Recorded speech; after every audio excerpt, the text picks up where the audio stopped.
be being prejudged, and the winners of those will compete in the main ring later this afternoon. So you have the opportunity to see the best in British dogs today. So very soon we'll be ready to start the toy group. The Terrier group first, thank you.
We are ready to go now, ladies and gentlemen. And before we see the dogs, let's meet the judge. Very happy to introduce our judge for today. Third generation Terrier man hailing from Wales. His family had famous smooth fox terriers. He himself has been very successful in rising as a judge. He's judged prestigious Westminster show in America and the Montgomery Terrier Show. Please welcome Dr. Ian Gabriel.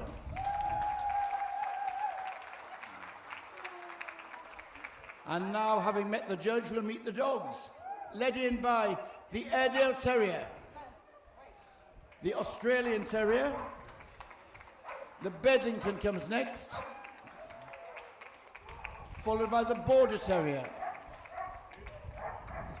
The Bull Terrier comes next, and then the Miniature Bull Terrier.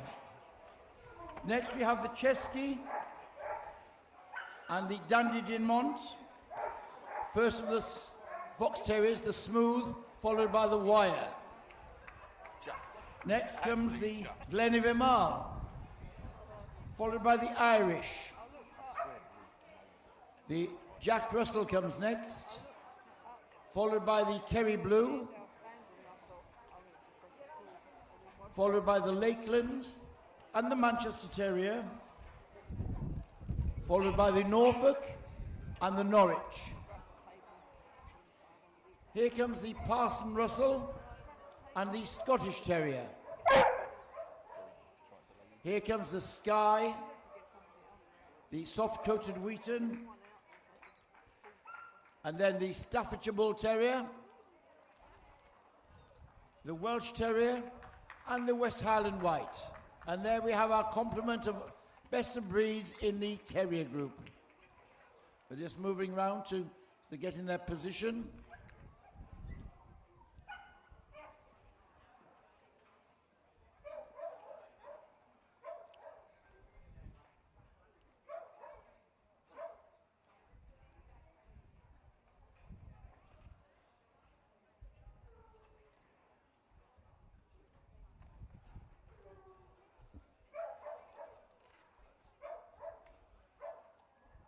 And a first look round the Terrier Best of Breed winners.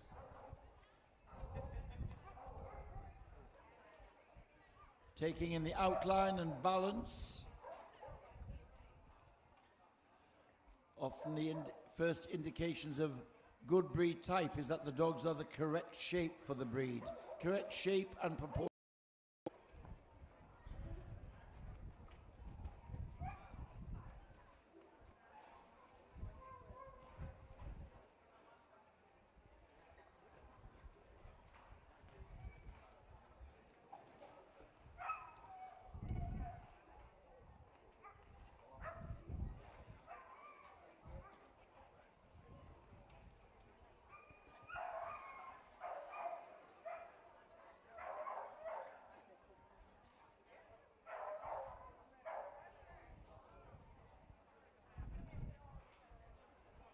And having had a first look at all of these breeds, some of which Ian has judged in the breed rings this morning.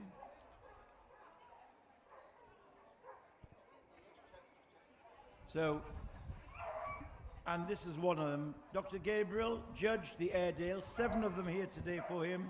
His winner was this dog, number 5209. Just looking at the coat texture, and then we'll see him trotting out. Looking at rear and front movement. The Airedale is the king of the Terriers. Developed in the Wharfe Valley region, Ilkley and Otley in Yorkshire, where they used to keep down rodents on the river banks. At one stage known as the Waterside Terrier. There is our winning Airedale, number 5209.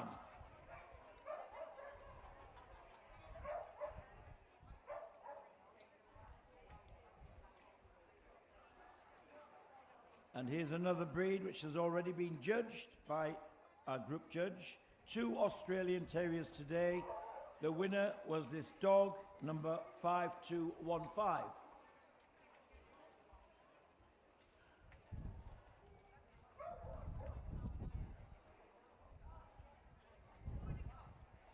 The breed was developed in Australia for keeping down rodents on farms and homesteads, and was developed from terrier breeds taken to Australia by British settlers.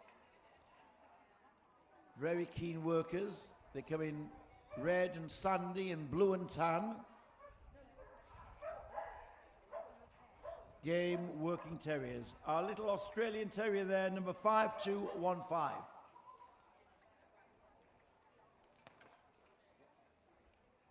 A very good entry today of 44 Bedlington Terriers for Stephen Goodwin. His winner was this dog, number 5239.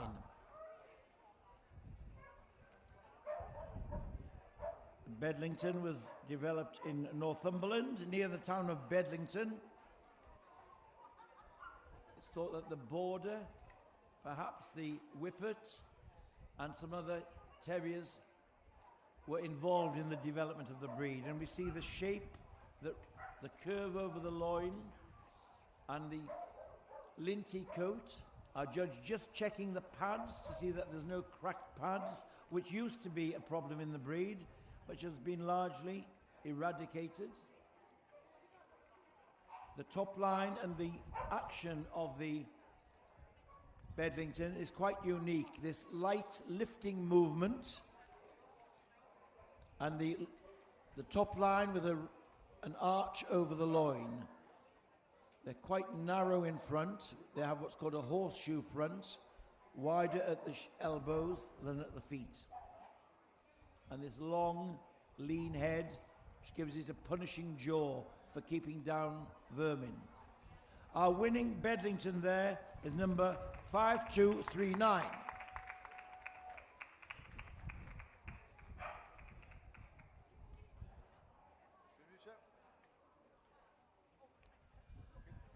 Now on the table, the Border Terrier, sent forward by Miss James, a breed specialist, who had 74 of them to judge. Her winner was this blue and tan dog, 5239.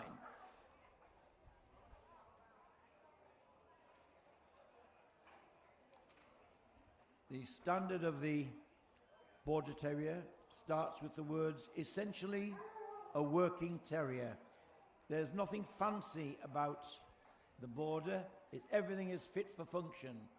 He has a thick protective coat and hard top coat for protection, a strong jaw, a head like that of an otter, and a tail like a carrot. They should be quite narrow because they had to go to ground, so often they're spanned by the judges on the table and should cover the ground keenly. There is the winning Border Terrier, the dog number 5263.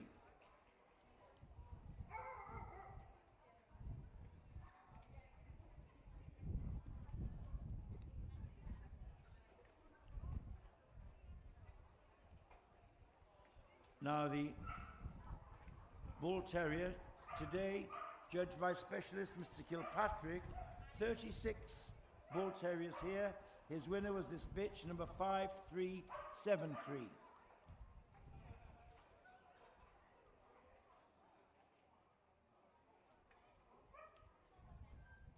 His name tells us that there is Bulldog in the background of the breed. But here, noted for its egg-shaped head, this smooth downward slope from the skull down to the nose, small eyes, pricked ears, and a lot of substance. It's a mixture of Bulldog and Terrier. And they're veterans in the working group are now being judged inside ring 22. Four veterans in the working group are now being judged in ring 22 inside. Please go there immediately. And now on the table, the miniature Bull Terrier. Mr. Kilpatrick judged these, 21 of them. His winner was this brindling white bitch, number 5381. The Bull Terrier and the miniature Bull Terrier share the same standard. It's only differentiated by size.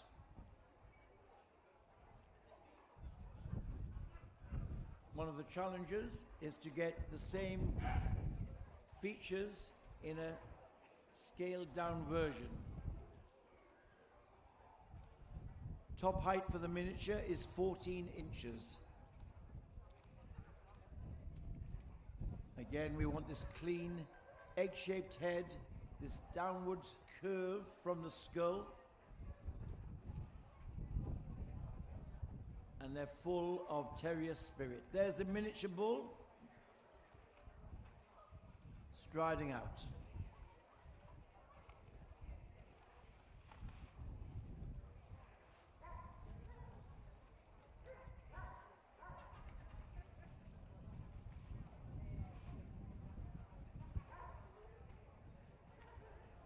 The Chesky Terrier, judged today Miss Janet Callow. 4 of them here. Her winner was the bitch 5399. This is a relatively modern breed, developed in Germany, in the Czech Republic, through the crossing of the Sealyham Terrier with a Scottish Terrier. And it has features of both. In the rectangular shape, the long head slightly domed. The colour, however, is a little bit more unique in that it can be shades of black or blue. And the coat is silky textured, unlike many of the working terriers which have a hard coat. The coat of the Chesky can be clippered rather than trimmed, and carries furnishings on its head, the legs, and on its brisket. There is our winning Chesky Terrier, number 5399. The top line of the Chesky is allowing for this rise over the loin, and the tail can be carried downwards.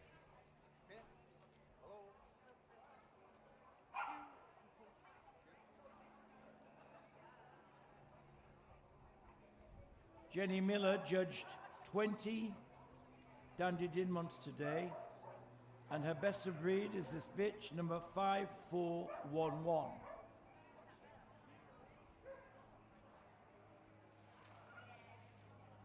Developed in Scotland in the border counties, there's a museum dedicated to the Dandy Dinmont in Hoyk, just outside Hoyk. And the breed has its own tartan, given to the breed by the Duke of Roxburgh.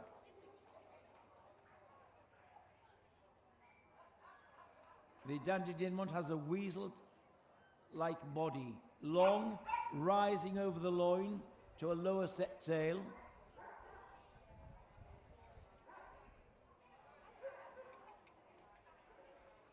The head of the Dandy Dinmont has great appeal. A domed skull, strong muzzle, and large dark eyes. Great characters. I think once you've owned a Dandy Dinmont, you never want another breed. They're such characters. There is our winning Dandy Dinmont, the bitch number 5411.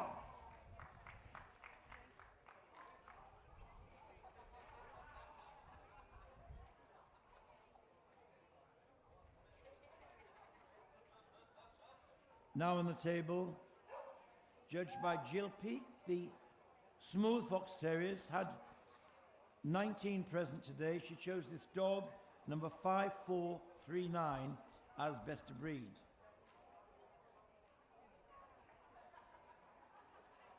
As its name suggests, it was used originally, bred for going to ground after fox,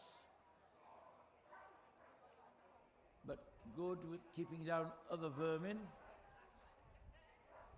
This is a breed where Ian's family have had over 40 years history in the breed with the Gabriel Smooths. He's also judged them at Westminster and Montgomery.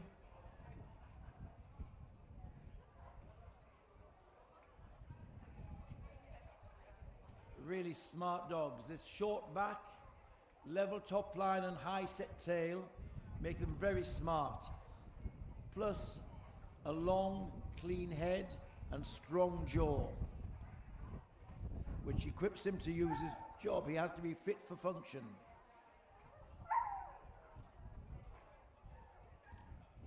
There is our winning Smooth, 5439.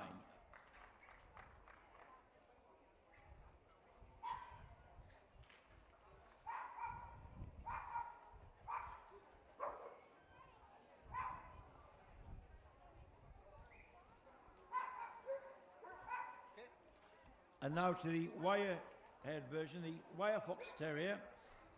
Jill Peake judged them also. Almost. 13 of them here. Sorry, 19 of them here. Her winner was this dog, number 5439. In the 1940s, this was one of the most popular breeds as a family pet. Now, of course, because of all the work that goes into them, keeping a wire looking like this takes an awful lot of work.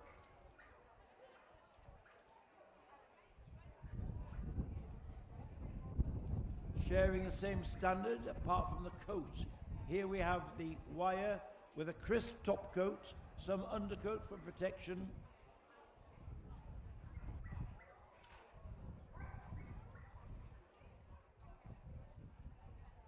This is another short-backed terrier breed. The tail set bang on top, high set tail, and this long, punishing jaw.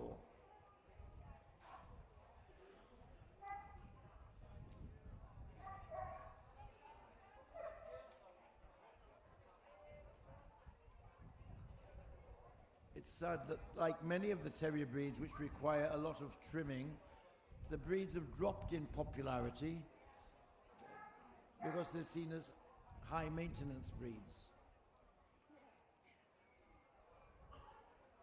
Here's a breed from Ireland on the table now, the Glenivimar. 12 of them today for Jenny Miller. She chose this dog, number 5456, as best of breed. There's a lot of substance in the frame of a Glenivimar. Strong bone, big ribs, a little rise to the top line, and a weatherproof, harsh coat. Strong skull and a punishing jaw.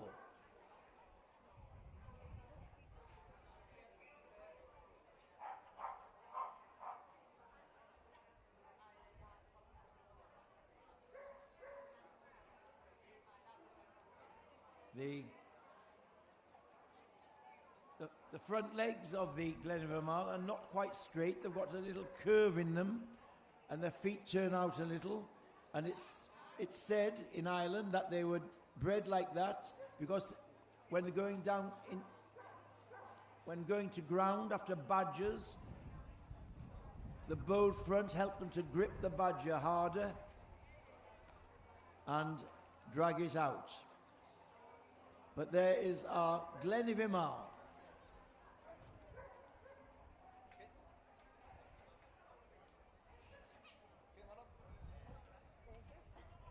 Now on the table, the Irish Terrier. 6 of them for Diane Stewart Ritchie, our visitor from Northern Ireland. She chose this dog, 5473, as her breed winner.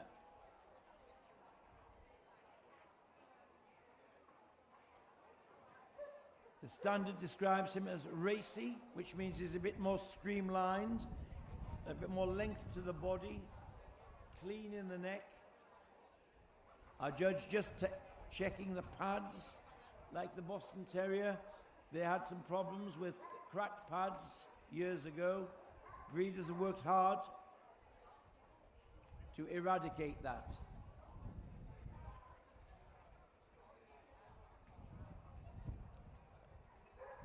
One of the native breeds of Ireland, where he's much loved. They are very game dogs, devoted to their owners, but not so keen on other dogs crowding their space. They are game.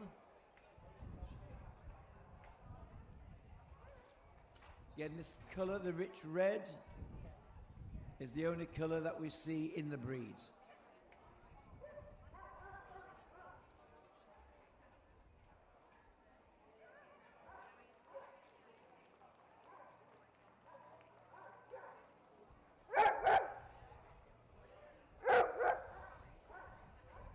Now on the table, the Jack Russell Terrier, a breed which is gaining popularity all over the world as a show dog when it was originally just a working terrier. Very popular in Britain and now popular all around the world. The type has changed a little bit. It was developed in Australia from stock sent there.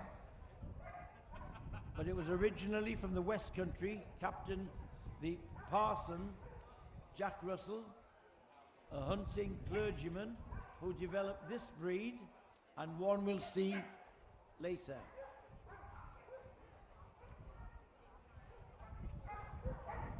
The Jack Russell is the more popular of the two breeds, lower to ground, just off square in its build, with a level top line and high set tail.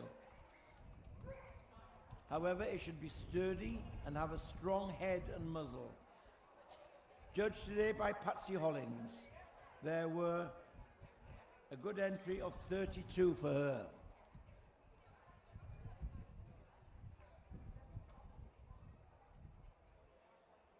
Kerry Blues had the Irish judge, Diane Stewart Ritchie, judging them. 9 of them here. Her choice was the dog, number 5514. A national emblem in Ireland.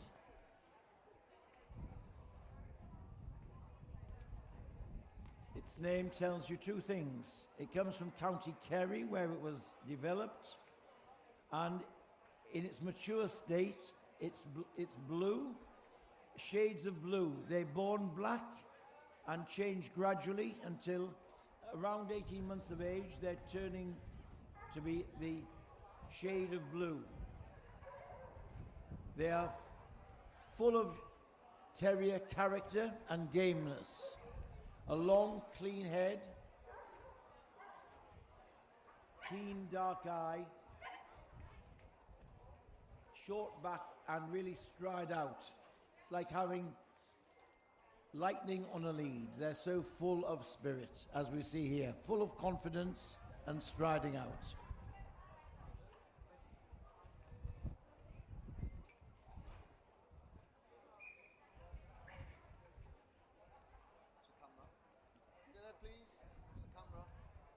Our judge now looking at the Lakeland Terrier.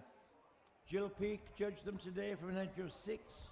She has chosen this dog 5518 as best of breed.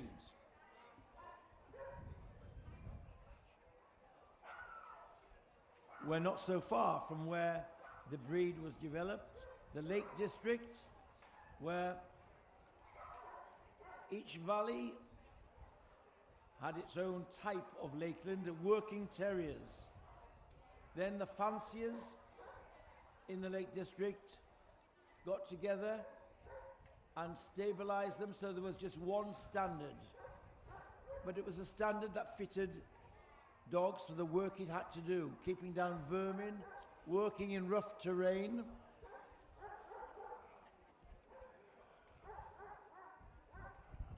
A hardy working terrier. Not as long in the foreface as some of the other terriers, but strong in the jaw.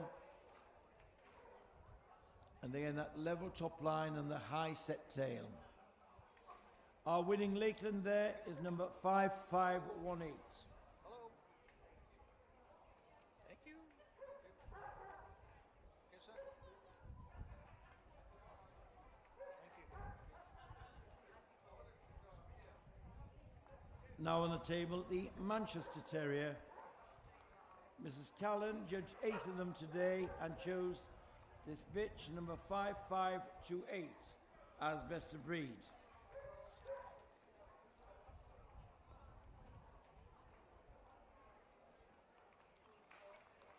The breed was developed in the area of Manchester and Huddersfield, in the mill towns, in the Industrial Revolution, where they were used to keep down vermin in the mills and factories.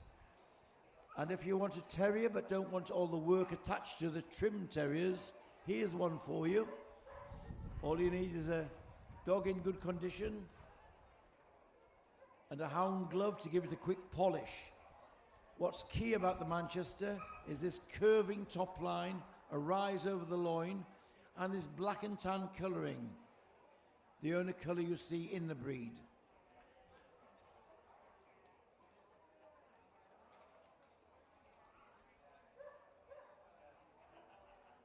Now looking at the Norfolk Terrier, Stephen Goodwin judged 10 of them today.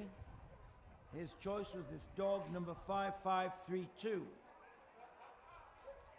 This is one of the smallest and cobbiest of the terrier breeds. Low to ground, but a lot of substance. They were developed by keen terrier enthusiastic students from Cambridge University and developed in a village outside Cambridge called Thrumpton.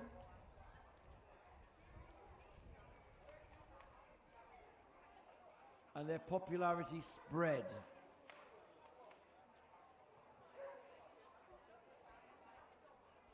The Norfolk has a strong skull, neat, high set, drop ears, and a strong muzzle.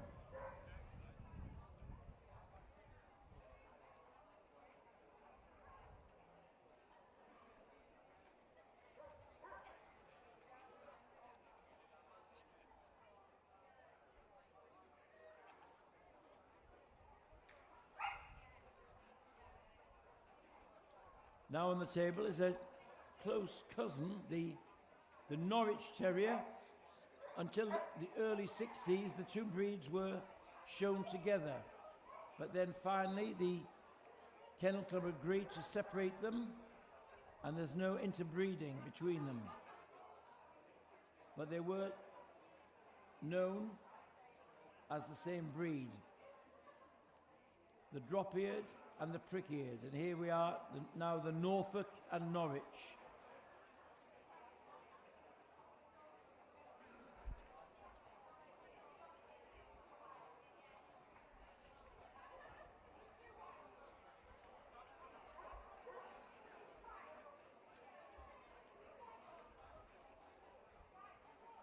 This is one of the breeds in which our group judge has had a lot of experience and interest.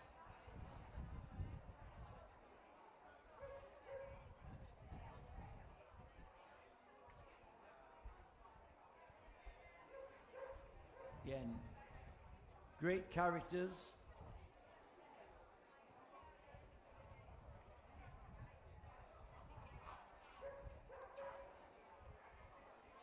Crisp top coat and protective undercoat.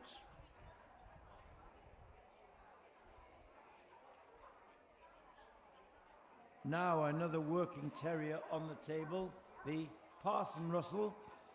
This was another breed developed by the clergyman Jack Russell in southwest of England. Longer legged. It has fox terrier blood in it. But there are differences. This is a head which is stronger and not as long in the muzzle. Slightly smaller, but shall have good length of leg. The leg slightly longer than the depth of body. They come in rough coats, and smooth and broken coated. And the tail set is not as high as we see in the fox terriers. Again, it's another breed which is spannable.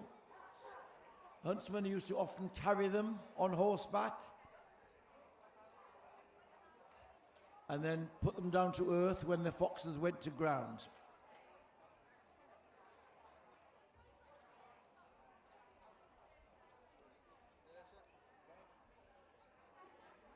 Yes, 39 Scotties here today. The winner was this bitch.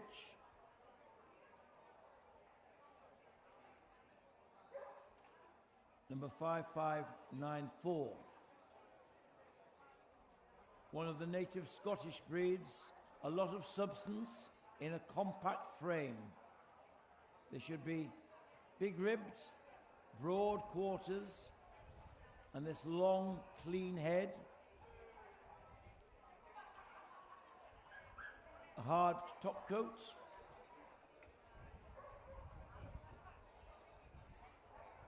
A lot of the Scottish breeds, Scottish Terrier breeds, share the same origins and ancestry.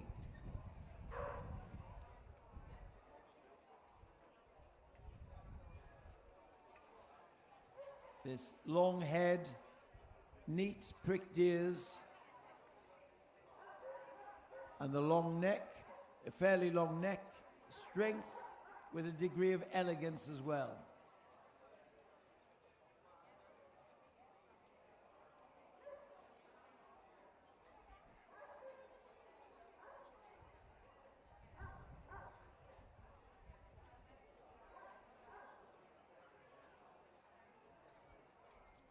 Now, undoubtedly, the longest terrier breed is the Skye Terrier. And it's thought that the Skye played its part in the development of all the others. The Isle of Skye was a prolific dog breeding place in the 19th century. And here is the one that keeps its name. It's long, it's low, and it's level. A hard coat, a strong head. Here we see the prick ears of the Skye, but they also come in drop-eared variety.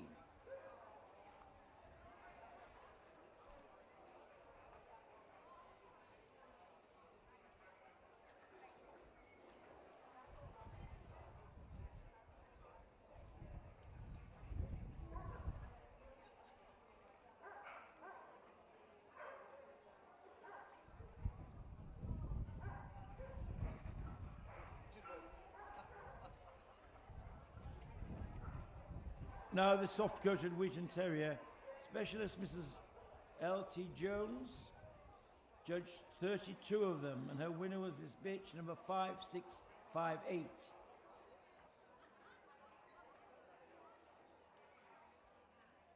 We saw the Kerry Blue earlier. Here, the soft-coated Wheaten may have some of the same ancestry in it, but of course the title of it, soft-coated, tells you that this one again is silky textured, loose corkscrew curls of silky hair, and the colour should be any shade of ripening wheat. Soft-coated Wheaten Terrier. It's a little stronger in the muzzle than the Kerry Blue. Slightly different proportions, being a little bit longer in the body. There's our soft-coated Wheaten. And moving on to the winner of Best of Breed in the biggest entry in the Terrier group, the Staffordshire Bull Terrier. Specialist Mrs. Barkey, judge 120, so well done to her. Drawing in a nice entry, the winner was this dog 5699. It's a breed developed in the Black Country just north of Birmingham, Dudley, Wolverhampton, Tamworth. In Tamworth there's a park with a statue of the Staffordshire Bull Terrier. It's a mixture of bulldog in its ancestry and the now extinct white terrier.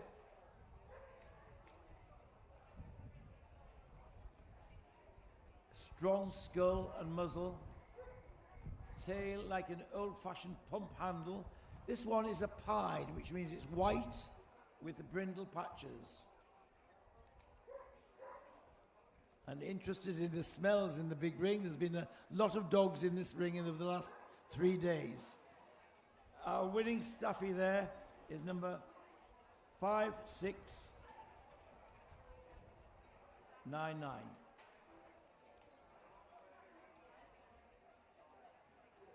Now on the table, the Welsh Terrier. Dr. Gabriel judged this breed earlier. He also comes from Wales, so this was one of his national breeds, brought up with terrier people, so he'll be very familiar with the Welsh breeds.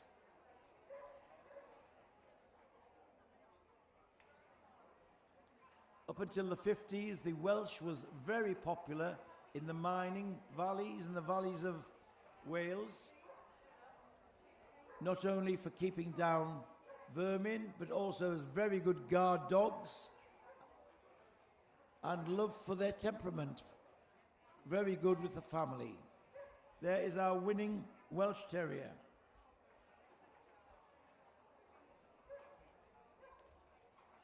And now, from 33 entries for Miss Harper today for Westies, she chose this dog 5811 as Best of Breed.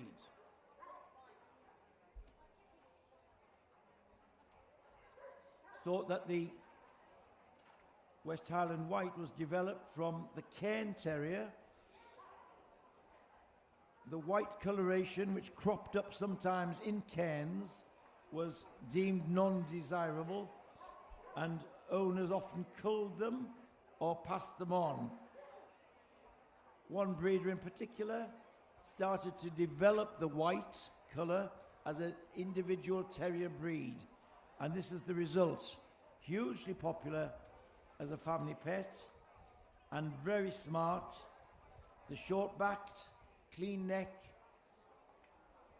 and appealing eye and expression of the West Highland White.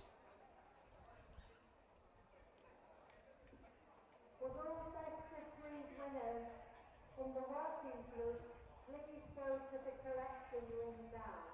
For all Best of Breed winners in the working group, go to the collection room now. And that completes the hands-on examination for our judge. Now he has the task of whittling them down to 8 or so dogs that he'd like to see again for a final run-off for the Terrier group.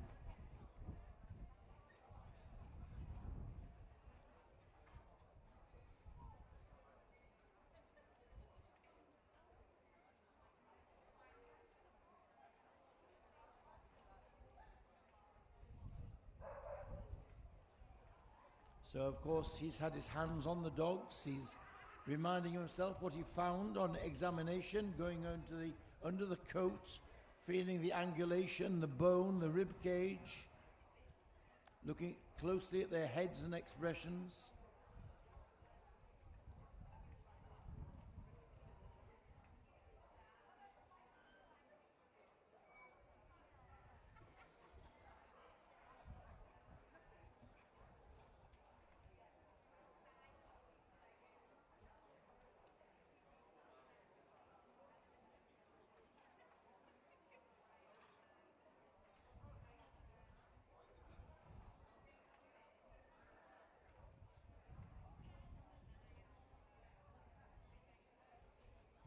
Looking round, taking a long look, which of the 8 dogs that he likes best for the shortlist.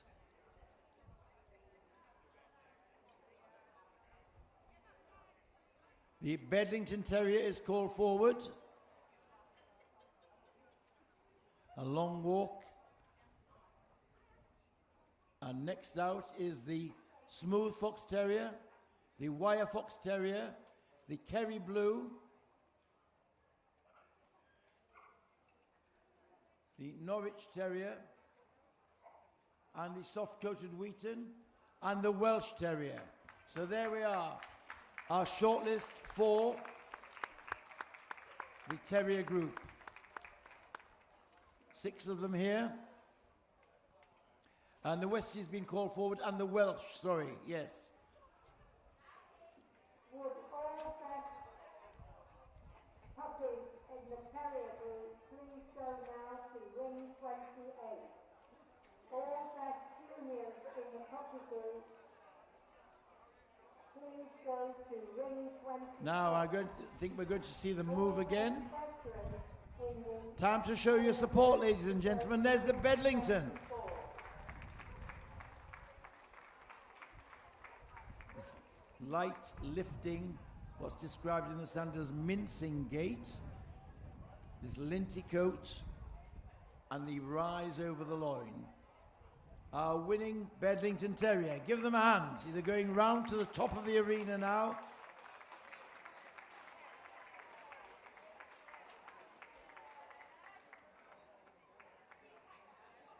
And the Smooth Fox Terrier, smart as paint,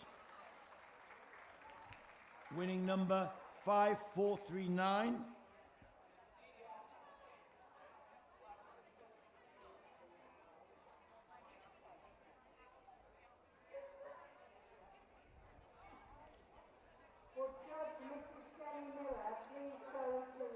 Round he goes. Short-backed, clean neck and shoulders. And here's the Wire Fox Terrier. Smart as paint, hound marked, which is black and tan with the white. Call them hound markings.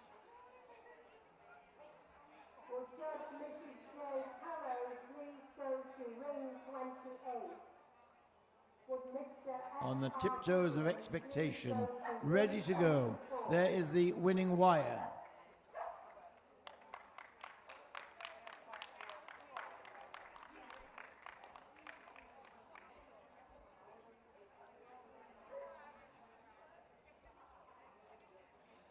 And here's the Kerry Blue, sent forward by Diane Stewart Ritchie, 5514.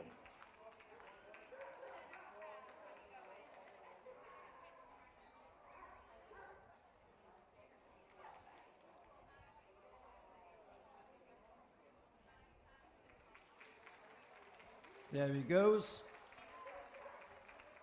Really taking an interest in the proceedings, raring to go.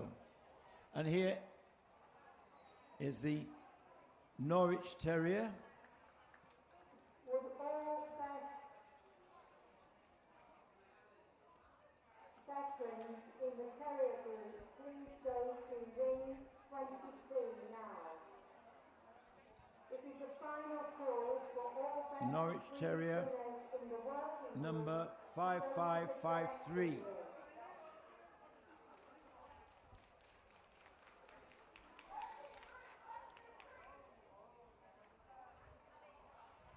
And here is the soft-coated Wheaton striding out. Any shade of ripening wheat, and that silky corkscrew curls.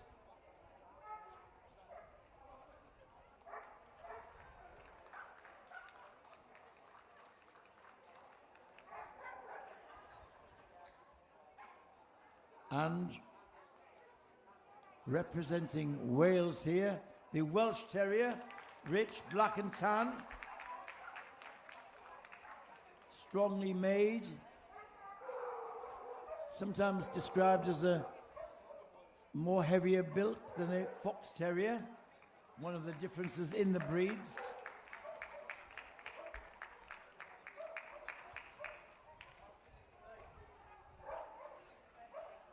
And finally, the West Highland White Terrier.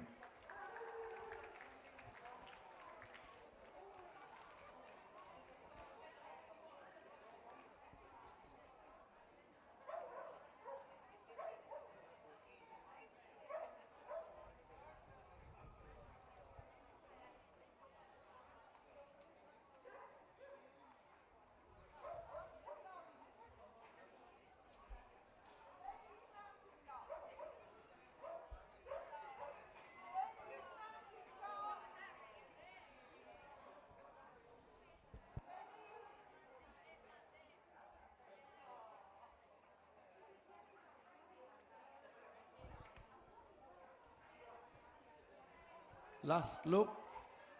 One of these dogs will be staying behind a little longer to compete for Best in Show at Blackpool 2025. Soon we'll be having the boards out. Dr. Gabriel has made his decision.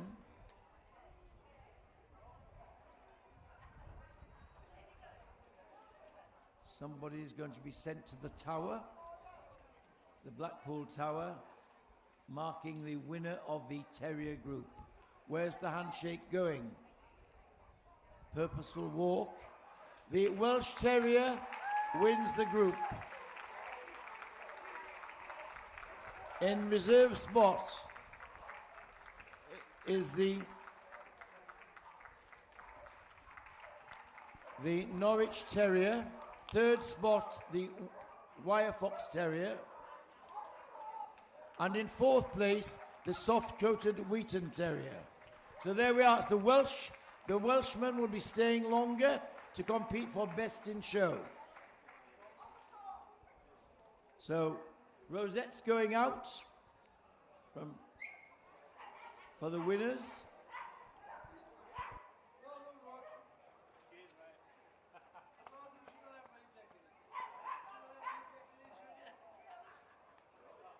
Norwich Terrier as runner-up.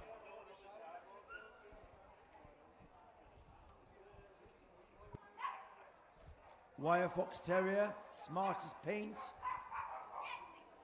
in third place. So, round of applause for Dr. Gabriel and his judging here. And it's lap of honour time. There's our winning terrier, the Welsh Terrier.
We're almost ready to go with the working group, ladies and gentlemen. Just waiting for a couple of breeds.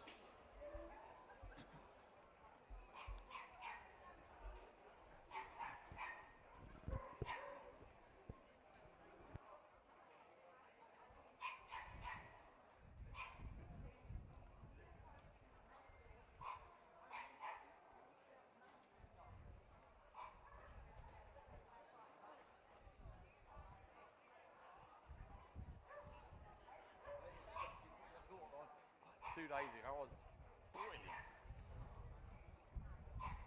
Hypothermia today. Ain't that wind putting in here? Yeah.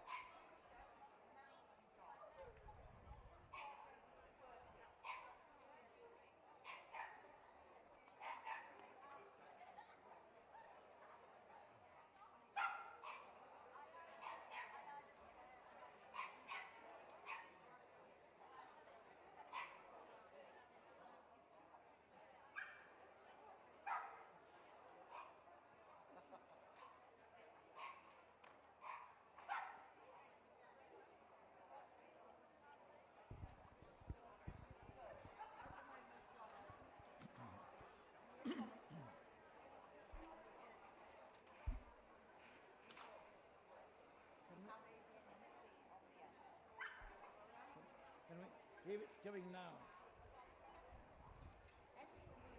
Just a bit of ground maintenance before we get started here, ladies and gentlemen.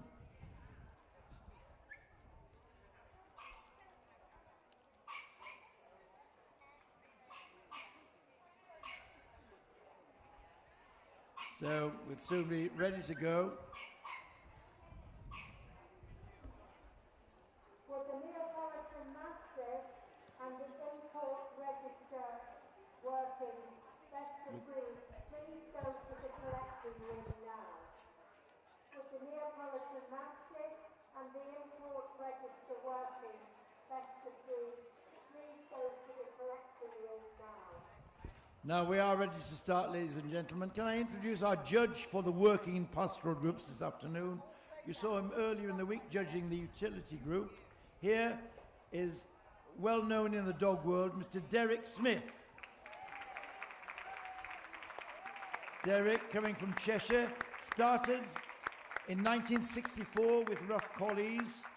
Since then, he's made many champions up, judged all over the world, and including Crufts and the working group and pastoral group there. So now judging two groups today, welcoming the dogs now, led in by the Alaskan Malamute. The Bernese Mountain Dog comes next, the Bouvier, followed by the Boxer, followed by the Bull Mastiff, the Doberman.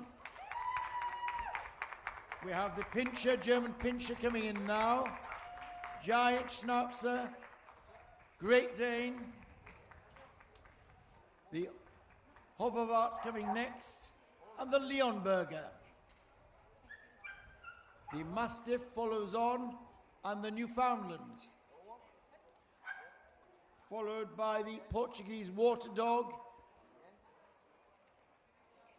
the Rottweiler, the Russian Black Terrier, the St. Bernard, the Siberian Huskies coming in now, and the Tibetan Mastiff. So there we are.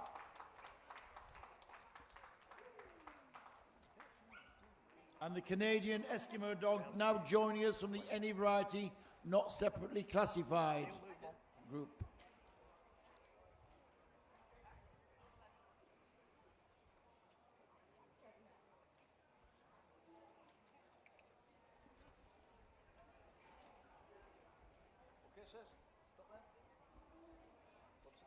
He's all right. All right for now. Now, a rich and varied selection of breeds, but all with one function. They were one thing in common. They were all developed to do a job of work to help people in their everyday lives. Some of them as haulage dogs, some of them as working on the farm, pulling carts, some water rescue dogs, fascinating group. And of course, when their jobs became redundant because of new technology, their owners had developed a rapport with the dogs and they became more domesticated house pets.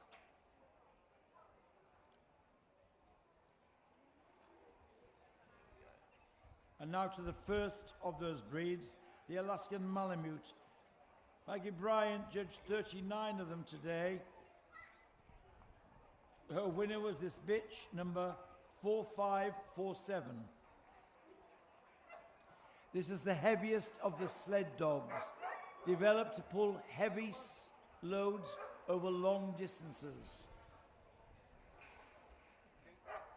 We'll see strength in the shoulders and the hindquarters, and a protective coat to keep him warm in the extremes of climate, and a tail carried like a waving plume. Here the winner was a bitch, number 4547. Thank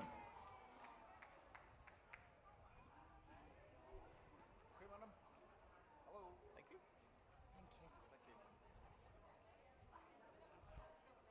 Now the Bernese Mountain Dogs had breed specialists Helen Davenport Willis judging 52 of them. She chose this bitch, number 4573, as her best of breed. One of the Swiss breeds which are characterized by this rich color, the tricolour, black, tan and white. They were used as cart dogs to pull carts, perhaps with milk churns or cheese, to the railway stations or to the depots. So they are strong and sturdy, wonderful temperaments which make them fantastic household companions. Now the Bouvier, a cattle dog from Belgium and France and the Low Countries. Bouvier means cattle herder. In the wars, they were used as messenger dogs and sometimes carried medical supplies in the trenches. Its coat should be offstanding, thick and matte.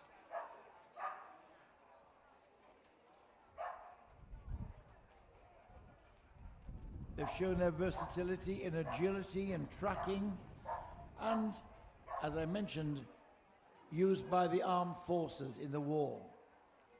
The Bouvier there, Timball's choice, 4624.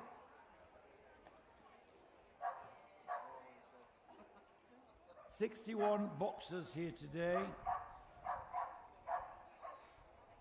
Mrs. Faye Smith judged them. She chose this dog, 4634, as best of breed.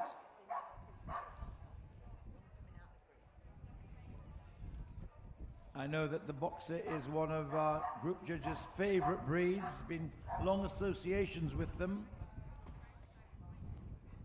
A German breed has shown its versatility in many fields: working dog, obedience, a tracking dog,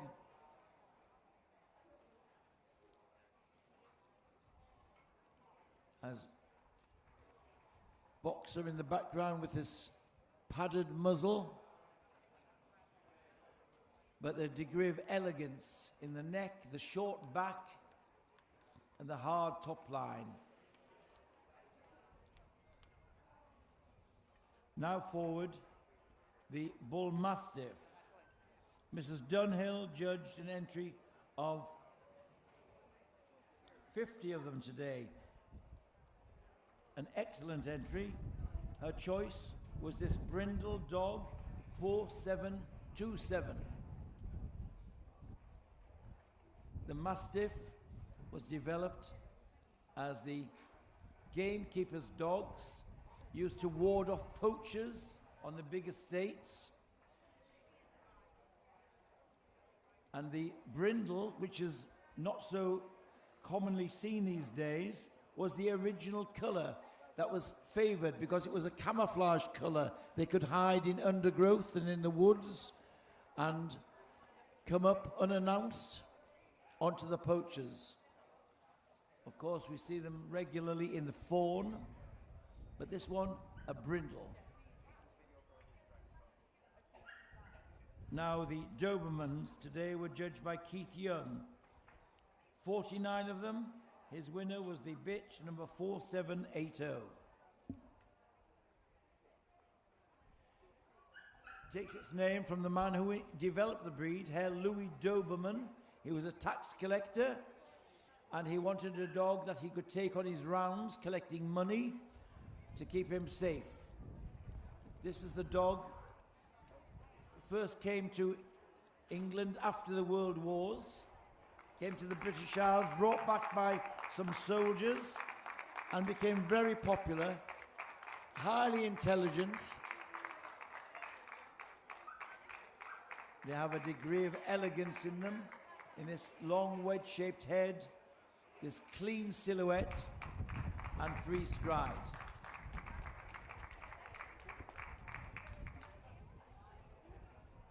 The Dog de Bordeaux today were judged by Tim Ball, 19 of them. His winner was this bitch, number 4800. This is a French Mastiff, developed in the Bordeaux region.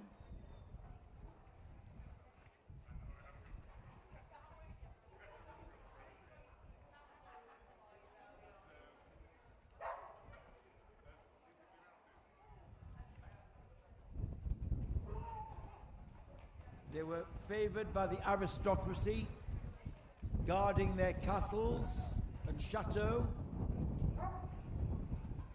It's thought that they have the bull mastiff the English bull mastiff in its pedigree. This breed, the Dog de Bordeaux, was almost extinct after the French Revolution because many of the dogs perished with their owners who were guillotined in the French Revolution.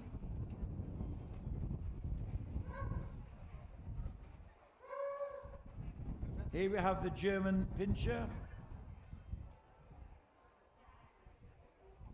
11 of them today, judged by Mrs. Dunhill. Her winner was the dog number 4805.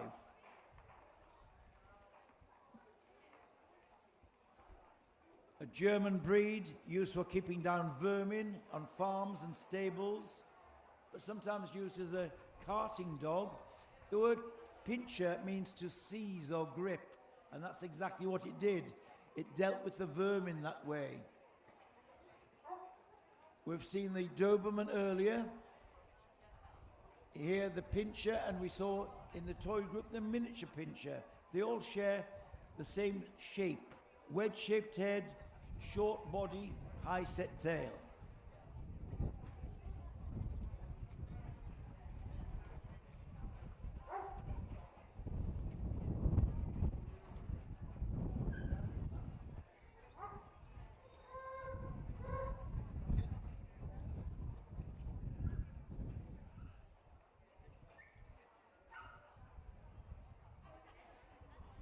Our judge now going over the giant Schnauzer. Mrs. Callow, Janet Callow, judged them today. 19 of them here for her. This dog, 4819, was her choice.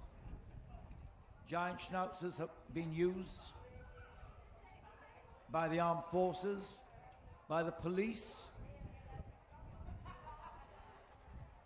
They are the tallest and strongest of the Schnauzers. Should have substance with a degree of elegance in their outline and a wire crisp coat. Now the dash and dare of the Great Dane. Specialist Mrs. Thurlsby had a very good entry today. 75 of them here for her. She chose the bitch number 4845 as best of breed. Don't be deceived by the title of Great Dane. It's not a Danish breed, it's another German breed developed to hunt wild boar.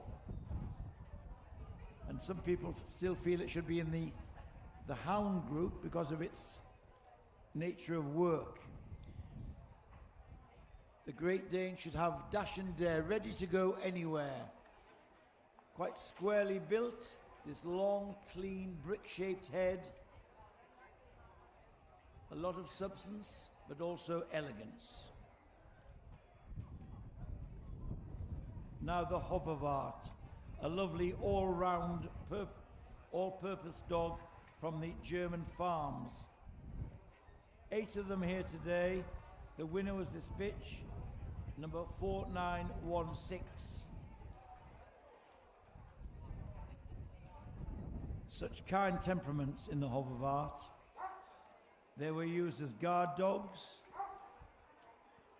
in the farmyards, sometimes pulling carts, sometimes herding up livestock. Marvelously versatile, kind-natured. Here we have black and gold. They also come in blonde and black.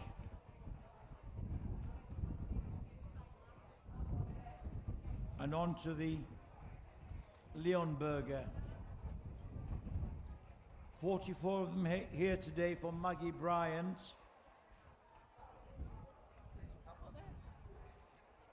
This is another German breed. Takes its name from the town where it was developed, Leonberg. And if you go to Leonberg in Germany, you'll see that on the town crest is the silhouette of this dog.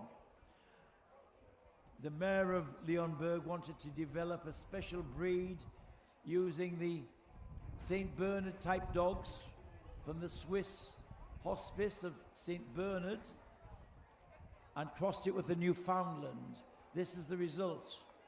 He wanted a lion-like dog to suit the town. Lion-like in that it's the color of a lion, gold, shades of gold and rich fawn.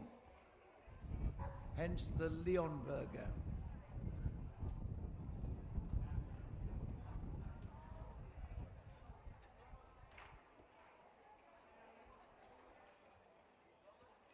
And here we have the Mastiff.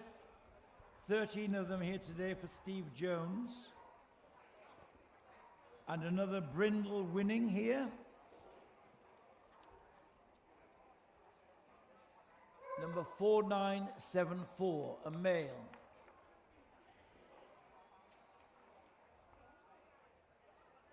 Larger than the Bull Mastiff, and again it was used by gamekeepers to guard the estates from poachers. When the Romans came to this country, dogs of this type were already in existence. And the Romans were very impressed with them and took them back to Rome, where they were used, sadly, as fighting dogs and in the Colosseum for fighting and other spectacles.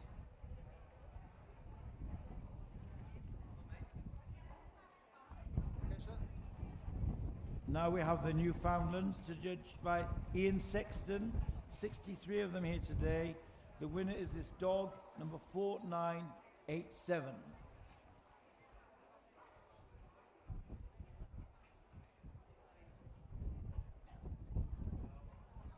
This is a wonderfully versatile dog coming from North America,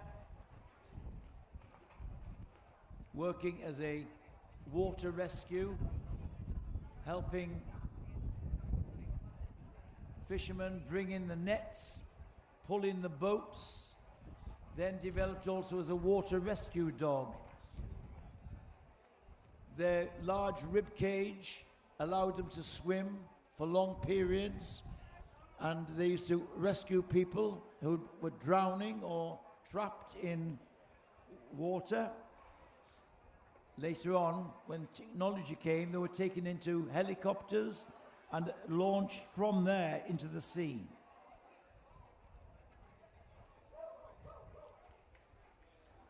Now the Portuguese water dog, Dr. Heffin Jones, judged 6 of them. Here's his choice, the dog 5042. Another versatile water dog from Portugal. He again helped fishermen The coat and pattern of the coat, or the trim, is to help his buoyancy in the water. A mane of hair at the front to give him buoyancy. A plume on the tail to protect the end of the tail from the cold water. Another interesting feature is that they were used as foghorns. They would be taken out in boats in fog, and they were used to bark to allow other neighbouring boats know their whereabouts. And now the Rottweiler. Judged today by Irish specialist June Wall. 49 here for her. Her winner was this dog, number 5049.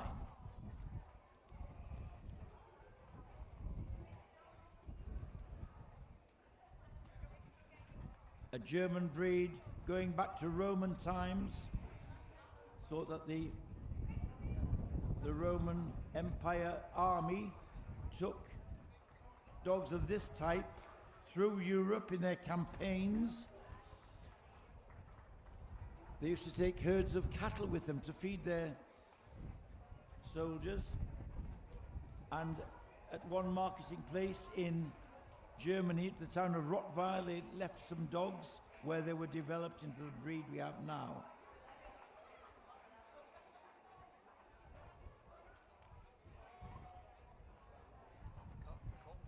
Our judge now looking at the Russian Black Terrier. Mrs. Dunhill judged 10 of them. Her choice was this bitch, number 5105. Relatively modern breed, developed around the Second World War to round up and track fugitive soldiers and prisoners of war. The Russian government started a breeding station to develop this breed. Thought that the Airedale, the Rottweiler, the Bouvier was in their background.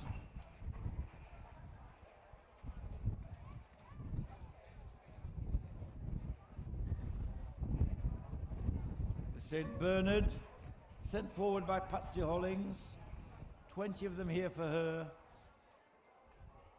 The winner was this dog, number 5114.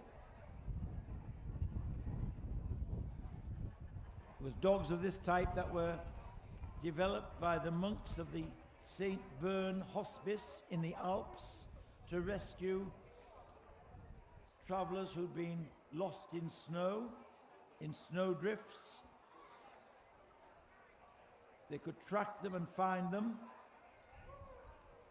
often staying with them to use their body warmth to stop them from exposure.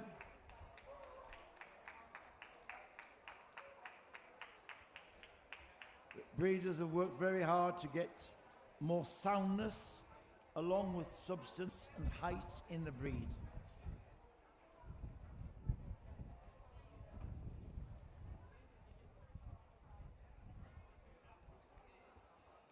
And now the Siberian Husky. Kevin Young has judged 61 of them here today. His winner is this dog, number 5182. Very good entry. This is the fastest of the sled dogs. They're more lightly built, good length of leg, and again, fit for function. That protective coat, this long tail, which he could wrap around himself when he was curled up in the snow. They lived outside in all climates. Length of leg very important, and this clean stride.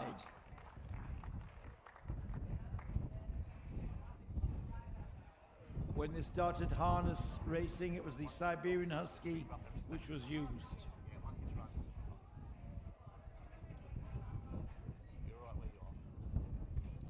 And now the archetype of all the Mastiff breeds, the Tibetan Mastiff.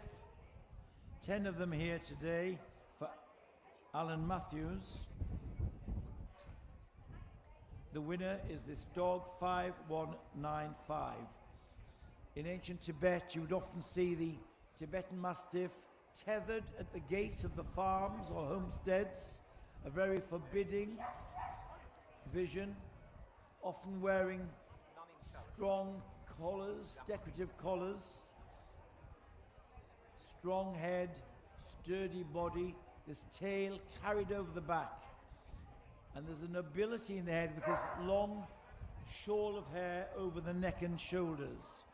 Coming in a variety of colours. Here we have the black and tan.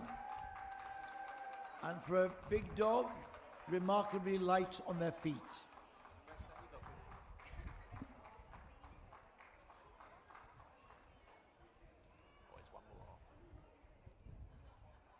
And finally, from any variety not separately classified working classes, we have the Canadian Eskimo dog, number 5201. We've seen the heaviest of the carting dogs today, the Alaskan Malamute, the speediest of them, the Siberian Husky, and now he's one that's in the middle, the Canadian Eskimo dog, protected by the government of Canada. It's their only preserved native breed, and there was a breeding station to keep the lines pure after an epidemic nearly wiped them out early in the 20th century.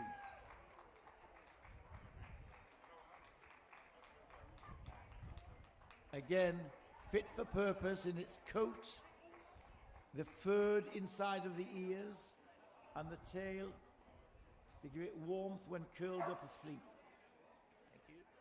And there we are.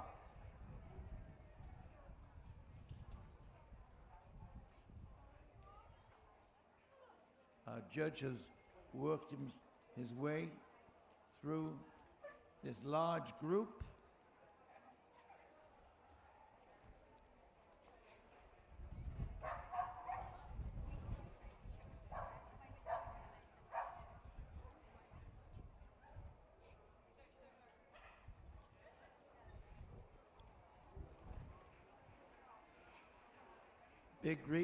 Big group to sort out, get them down to about 8 dogs.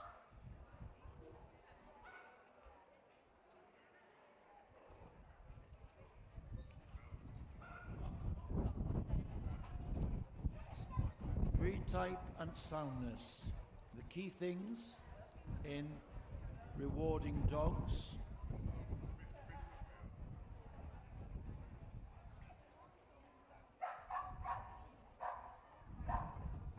Call forward is the Boxer and the Bull Mastiff, the German Pinscher, Great Dane, Giant Schnauzer, the Newfoundland comes out, the St. Bernard, and the Siberian Husky. And there we are, our shortlist for the working group.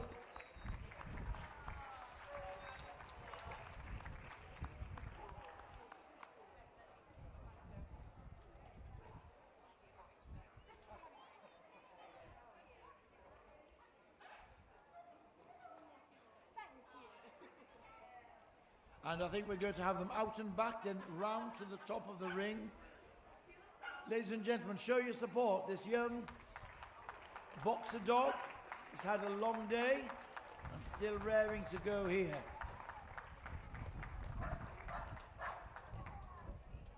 The brindle and white, full of character, round he goes and will remain at the top of the ring.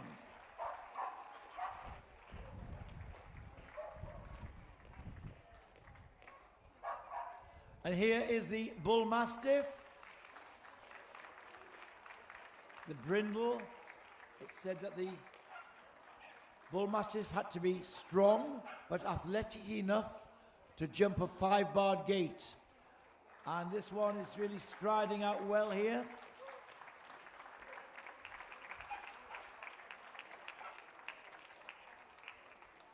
And here is the German Pinscher.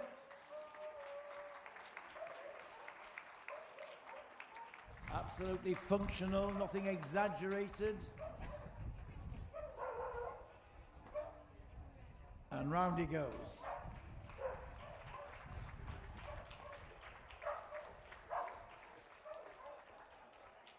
Here's the giant Schnauzer. Wire-coated, substantial. Should be nothing terrier-like about the breed. Round he goes.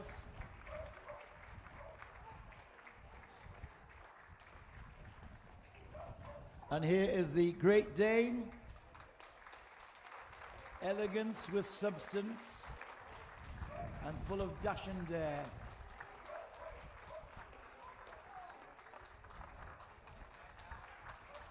There you are. And here is the Newfoundland, the water rescue dog.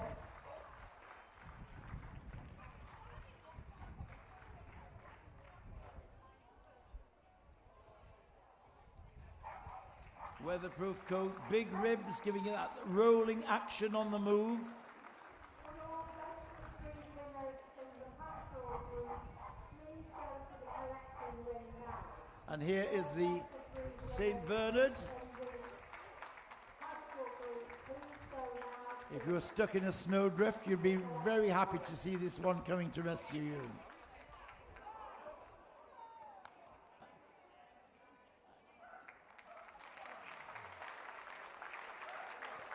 Slight dampness in the grass there, and now, here's the Siberian Husky. Clean movement, carrying its tail like a scimitar. And round he goes.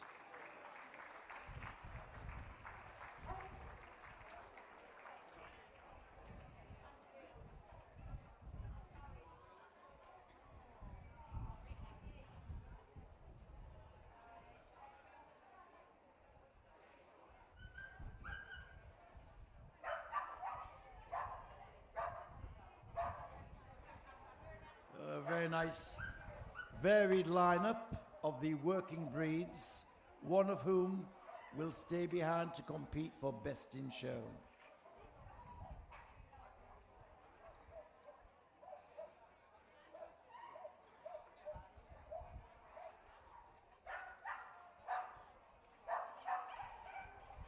The boards are coming out. Soon we'll have our 6th group winner.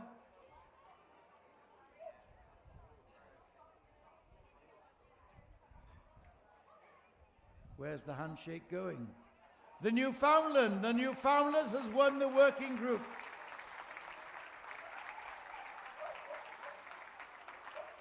In second spot, the giant Schnauzer. For third place, the St. Bernard. And for reserve spot, the Boxer. So there we are, the Newfoundland. I'm sure the owner will be very happy to stay behind and compete for Best in Show.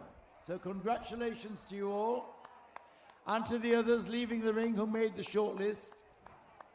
Big hand for Derek Smith, who wasted no time getting through that big group. Rosette's coming out. Melanie Harwood bringing up the trophy for the working group winner here.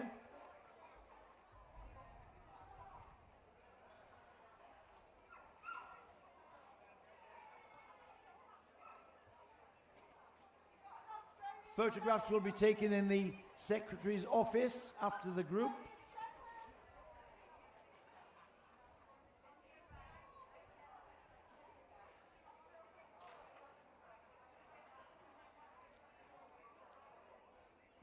Rosette's going out.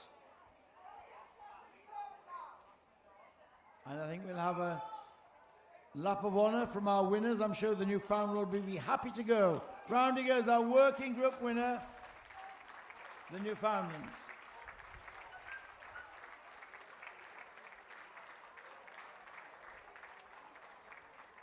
Good.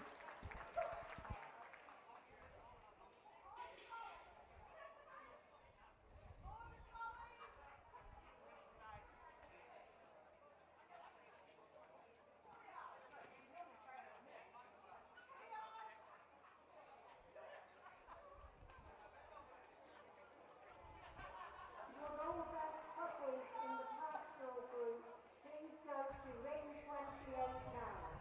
Would all best puppies in the pastoral group go to ring 28 now? Would the judge Patsy Helen please go to ring 28? Would all best juniors in the pastoral group please go to ring 26 now? Would all best juniors in the pastoral group please go to ring 26? Would Mr. A. Matthews please go to ring 26? All best veterans in the pastoral group please go to ring 24 now. Would the judge Ian Sexton please go to ring 24 now?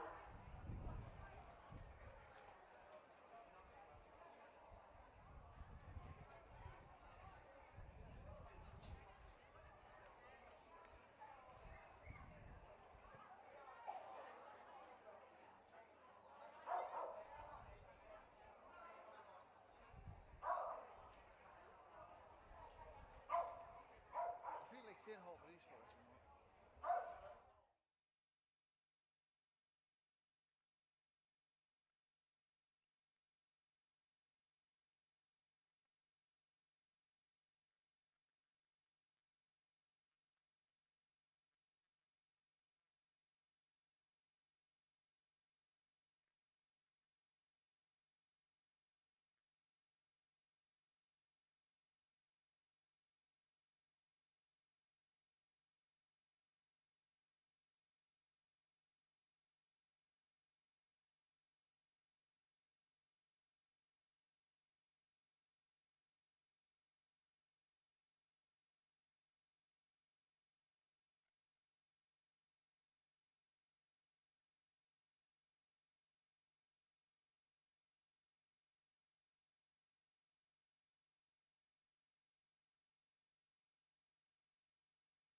We are ready to go now, ladies and gentlemen. It's 4:30, so we're making good time on the final day of Blackpool Championship Show.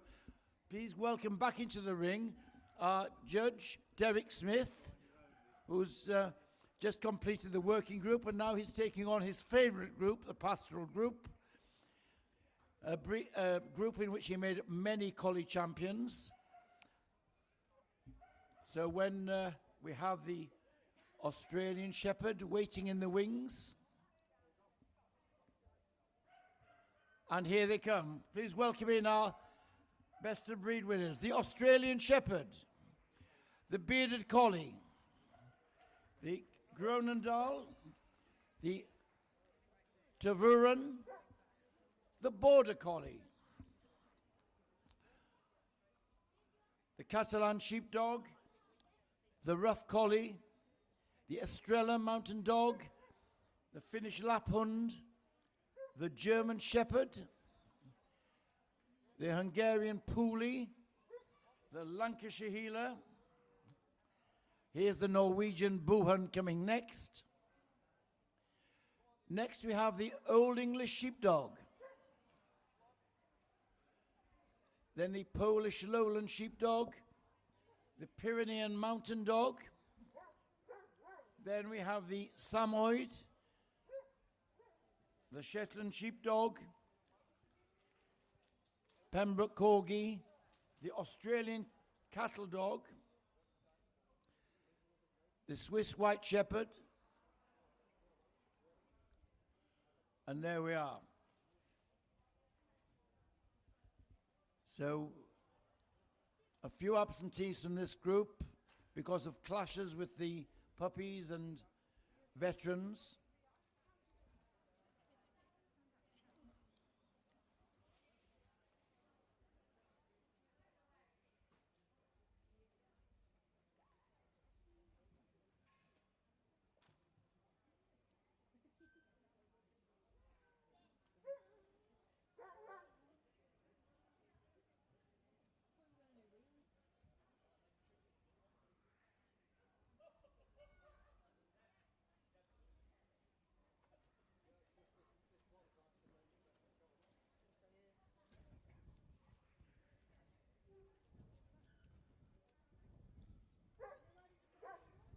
And first to be seen is the Australian Shepherd, sent forward by Diane Stewart Ritchie, an entry of 14 for her. Her winner was the dog number 3885.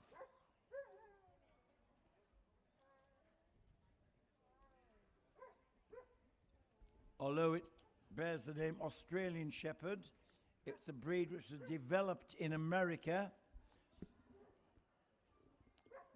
Some Spanish herdsmen and shepherds had taken their dogs to Australia and then went on with some of their stock to America, where it became very popular. They still retain all of their working abilities, but their colours and their movement have made them very attractive show dogs all around the world.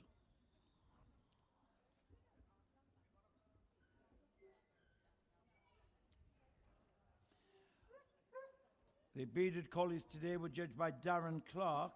62 of them here for him today.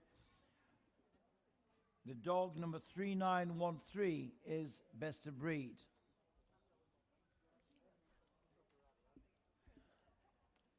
The breed hails back to the working collies of Scotland, but one lady in particular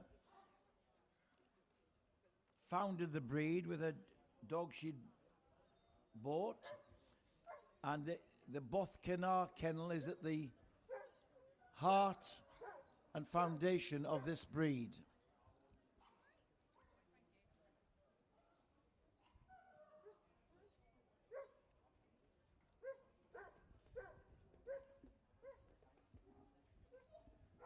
The first of the Belgian Shepherd dogs, the Groenendaal, 5 of them today for Diane Stewart Ritchie. Here is our winner.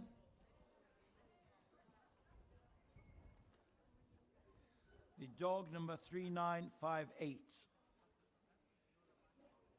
4 varieties of Belgian Shepherd dogs, defined by coat or colour and the area which they came from. This one, Groenendaal, we'll see is black and long-coated, but all of them share the same features. Lightness and briskness in movement, a wedge-shaped head. They're not heavily built, highly intelligent. They need a job of work to do.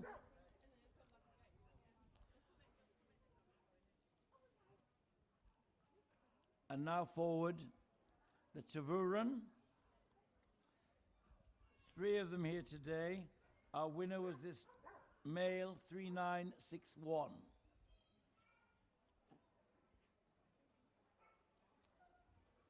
The shades of the Tervuren, gold, sometimes with an overlay of black hair.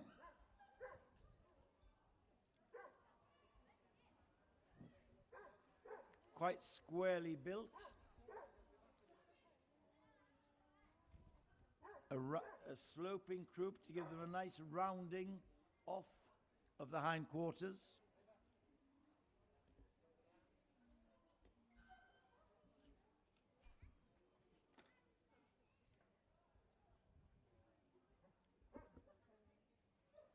And here is the Border Collie, largest entry in the group today for Jeff Duffield. He chose the dog number 3995 as best of breed. The versatility of the Border Collie is known worldwide. Its traditional and first purpose was to help shepherds round up sheep or cattle, indeed, or any livestock. Stealthy movement seen in the low head carriage when they're moving. And of course, highly intelligent, adaptable to obedience, agility.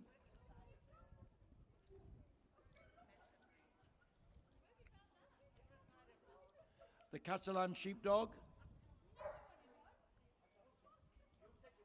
Now forward. Developed in northern Spain.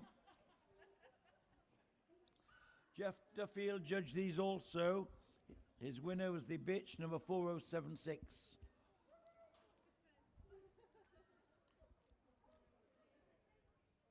A very rustic breed, absolutely natural with a protective coat, relatively short neck, the high set ears, and the shape of the tail are prized breed features. And again, like many of the working sheepdogs, they drop their heads lower when they're working. That's absolutely natural for the working sheepdogs.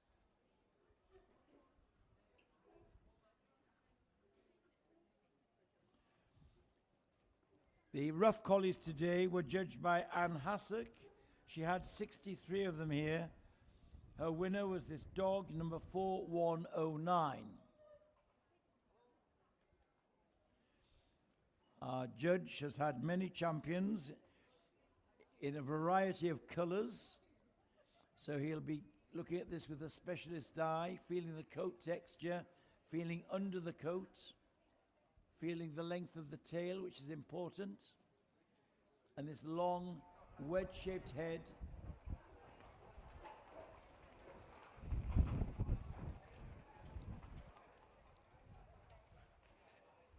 Again, should we have ground covering action, economic stride, driving from the hocks,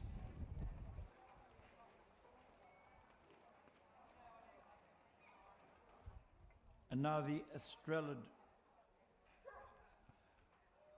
Jeff Duffield, been busy boy today, 4 of them for him to judge. Number 4147 was his best of breed.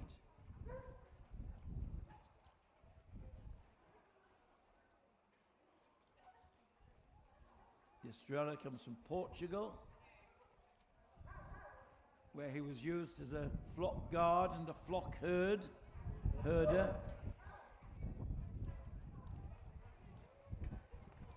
It's one of its rich colours. You will also see them in brindle.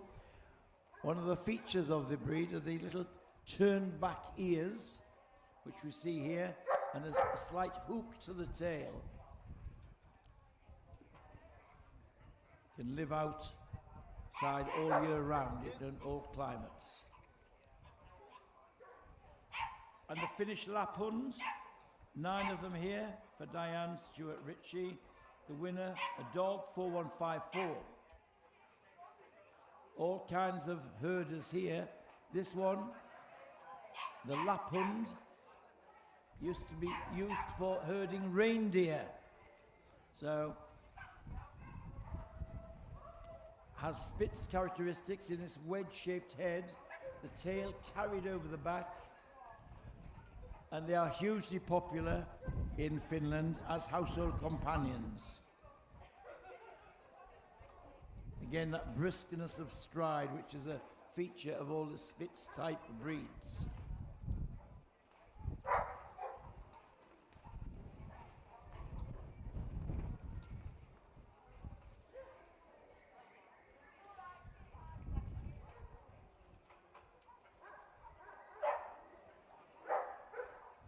Now the German Shepherd brought forward, sent by Darren Clark, 56 of them here. His winner was the dog 4185.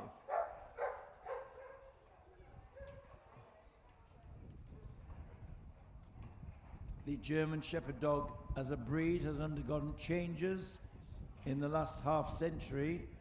We had many successful dogs in England in the 1960s when we knew them as Alsatians.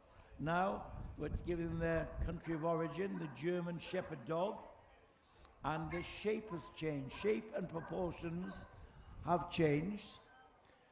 They are athletic, free striding, not too heavily built in the body,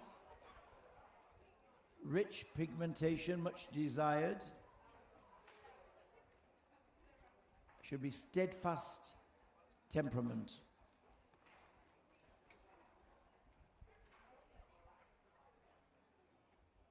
Now on the table is the Hungarian Puli. Tim Ball judged 3 of them. His winner was this dog, number 4215. The Puli was a sheep herder on the Hungarian plains. Our judge just going under those cords, which develop, they're loose flocks as puppies, and then they develop into cords. Underneath that, there is a lightly built dog, wiry in build, athletic.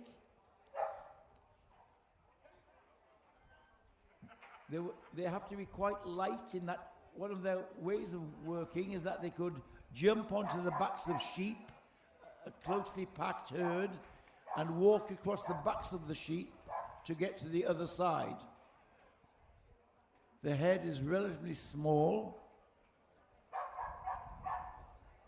Sometimes said that you can hardly tell which is the front and which is the back end of a Puli.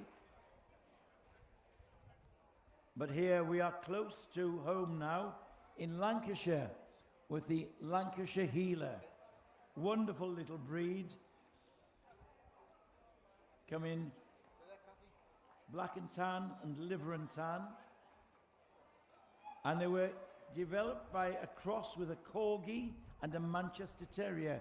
We saw the black and tan of the Manchester Terrier in the Terrier group. The Corgi also in here. It's thought that that cross was used in Manchester when stock was brought to the abattoirs from Wales, and they wanted a versatile dog which could nip at the heels and drive cattle on. And here we have the smartness of the Lancashire Heeler.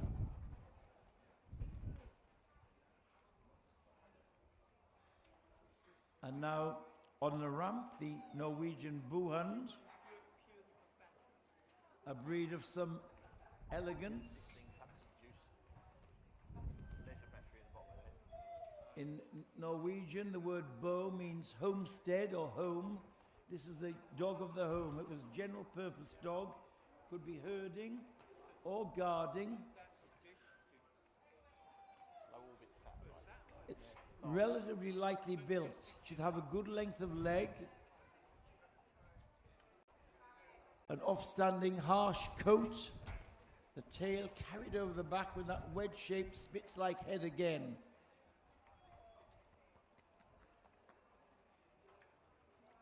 Still highly popular in Norway. It's Starlink, which is low orbit satellite. Low orbit satellite. And here is the Old English Sheepdog. Alan Matthews judged 34 of them today. His winner was this bitch, number 4278. Not on the on the old satellite system, we had The Old English Sheepdog. that was a lot of like Bit of a misnomer because it was also used on cattle. It was developed in the southwest of England, and they used to be known as the bobtail because they were originally docked. And this was a tax dodge because working dogs that were docked had got their owners some tax relief. So it was a bit of a dodge. So, however, now since docking has been banned, we see them fully tailed. Underneath that coat, there is a big body, well-sprung ribs, a strong head, and this one raring to go.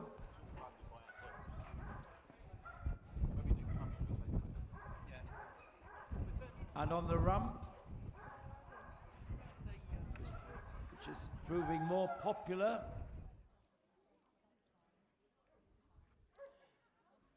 ramp very useful for dogs which are fairly low to ground, enabling the judge to see all of the dog from at eye level. Polish lowland. Again, sturdy, protective coat, strong head. In some ways, they have some similarities with the Old English Sheepdog, which we've seen. And there, again, dropping the head lower as it accelerates.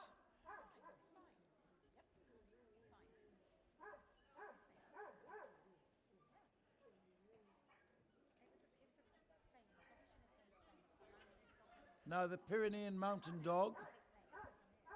This was a guard dog for shepherds in the Pyrenees. The sweetness of head from smooth lines, almond-shaped eyes, a nobility and elegance,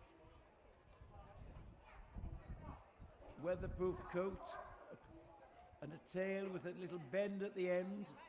And when the dog is double dew claws, which the judge is just checking, this one a bitch, its number is number 4338.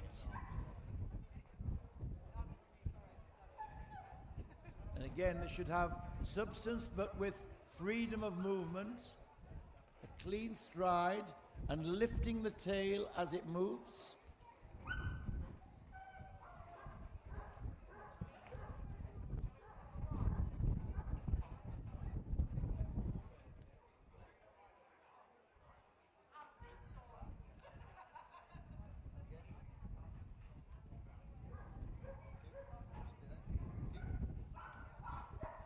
And here's the Samoyed, always popular in the show ring. 32 of them here today for Mrs. Craig.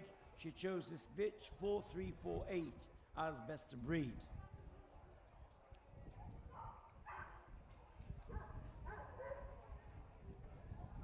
Samoyed coming from the Arctic and used to working in snow.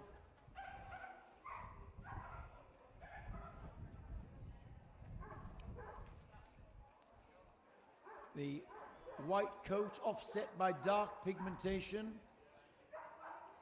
The feet are rather open and spread to give them stability on ice and snow. We call them snowshoes.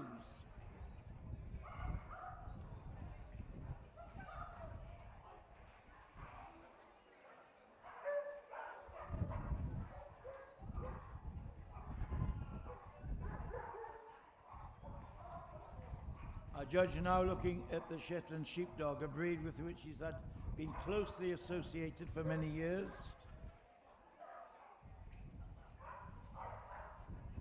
Developed on the Shetland Isles, a small island with small livestock, such as their breed of sheep, their Shetland ponies, and their sheepdog.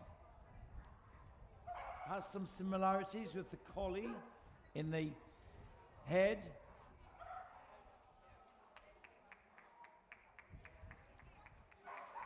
Should be clean, wedge-shaped head, a lightness of movement.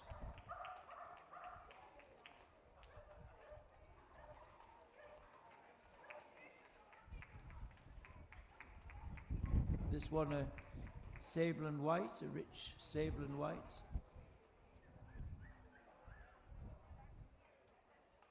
We've been joined by the Cardigan Corgi now. 7 of them are here for Diane Stewart Ritchie. The winner is this bitch, number 4467.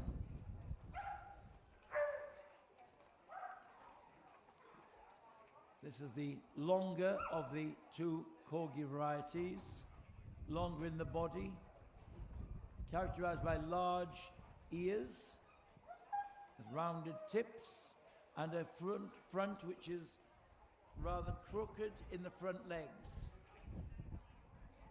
giving it a prominent forechest, and the tail carried like a fox's brush, extended out at the back. There is our winning Cardigan Corgi, number 4467.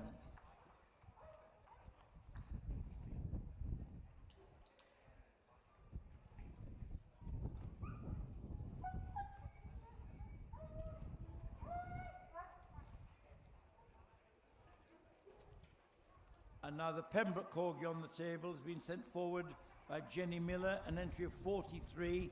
She chose this bitch, number 4473.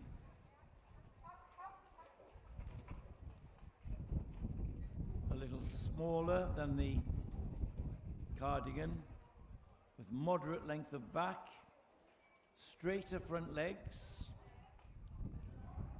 and different shaped foot.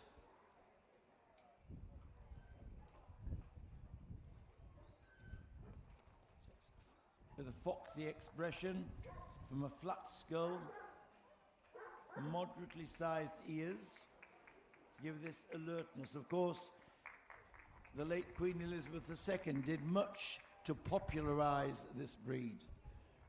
Since she died, there has been a resurgence of people wanting one, which is a sort of tribute to the popularity of the late Queen Elizabeth. And now, from the any variety not separately classified, the Australian cattle dog.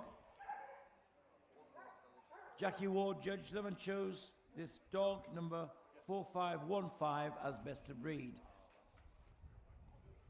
This is a dog very popular in ranches and homesteads in Australia. Fast workers and very good guard dogs. You wouldn't meddle with an Australian cattle dog.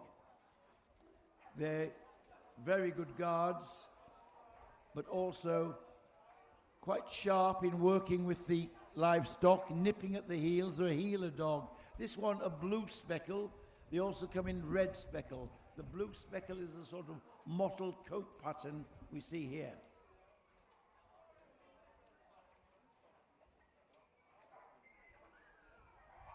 And finally, from the import register, the white Swiss Shepherd, sent forward by Jackie Ward, is a male, number 4522. The breed does hail back to the German Shepherd, white was not an allowed colour, and when they did appear, they were usually culled or left as family pets. Some of these were taken to America, and from there they became some popularity, and some went to Switzerland, where they have been developed. Hence they're carrying the Swiss epithet in their title.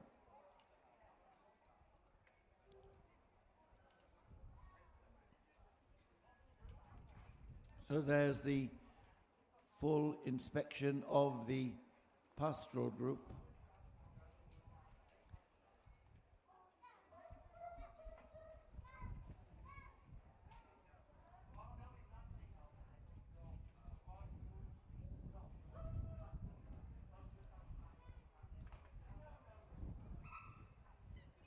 Again, a quick walk round, deciding which he likes.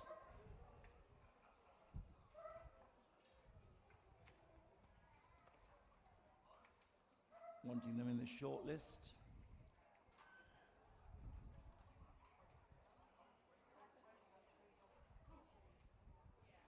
Australian Shepherd and Bearded Collie are brought out.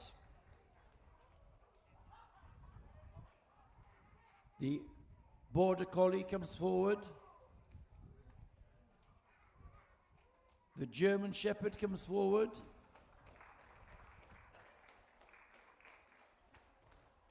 The Norwegian Buhund. The Polish Lowland Sheepdog.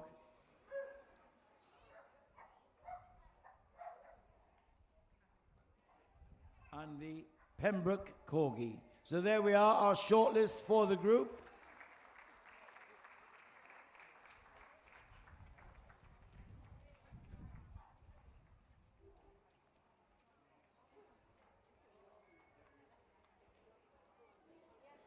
Down to the last 7 here. Time to show your support, ladies and gentlemen. Here is the Australian Shepherd, a tricolour.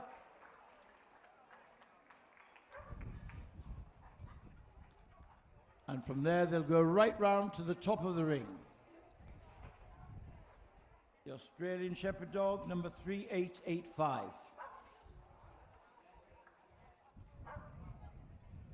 Same pattern for the Bearded Collie. 62 of them here for Darren Clark.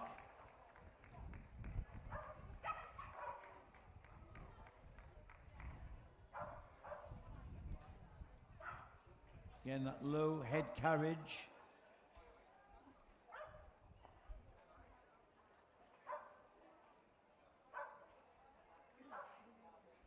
Here's the Border Collie. From the largest entry in the group.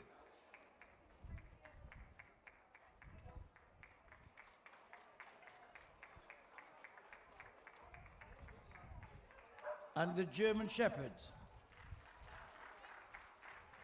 Another breed judged by Darren Clark.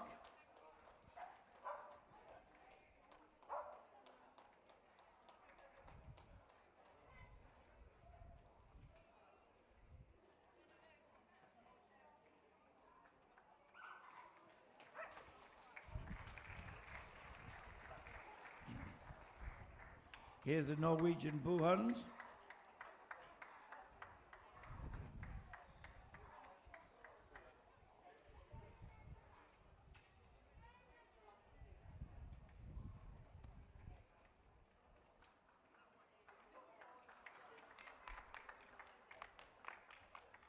And the Polish Lowland Sheepdog should be cobby, sturdy underneath that coat.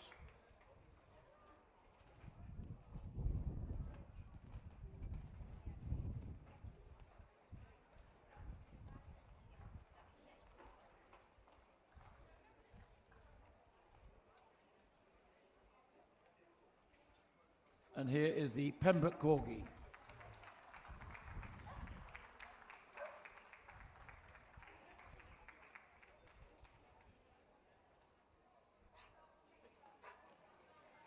And there's our last contestant in the groups. One last look.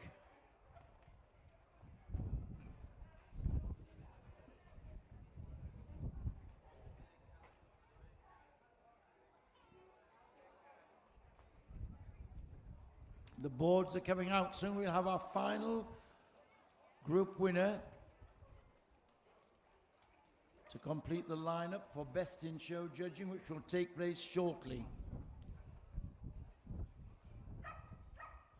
The winner is the Bearded Collie. Runner-up, the Border Collie. In third spot, the Norwegian Buhund. And for fourth spot, the German Shepherd.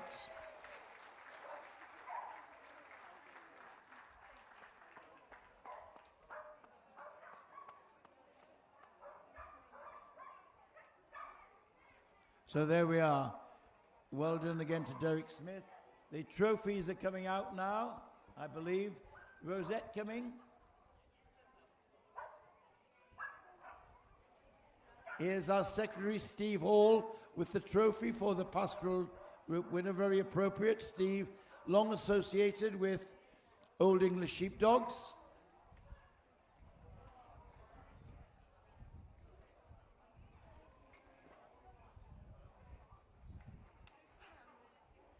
Rosette's coming out.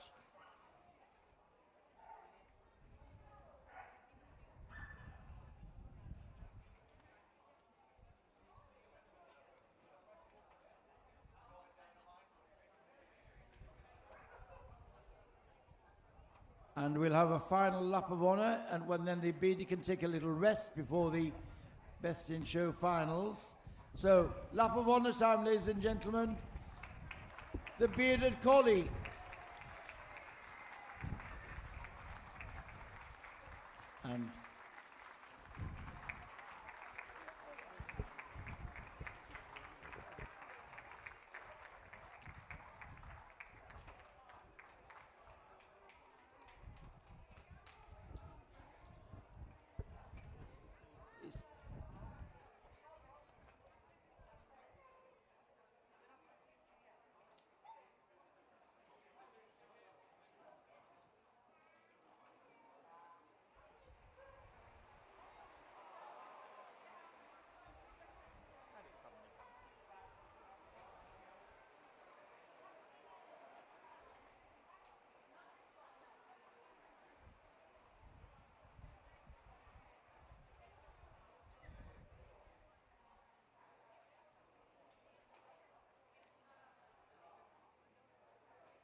And the judging of the other groups for puppies, veterans and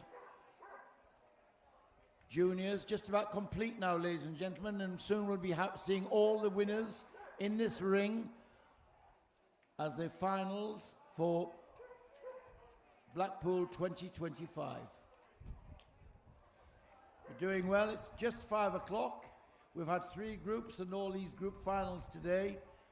So soon we'll see the climax of the show.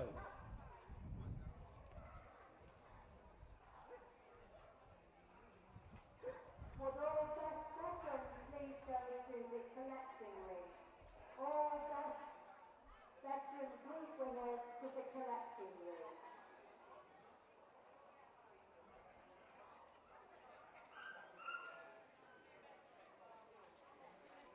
What's coming first? Is Best in Show first? Is Best in Show?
We'll shortly be starting with Best Puppy in Show, the first of our finals. So could the Best Puppy winners from the groups over the 3 days go to the collecting ring?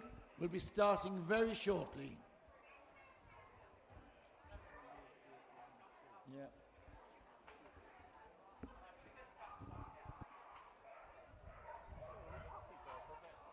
We started with Poppy, apparently.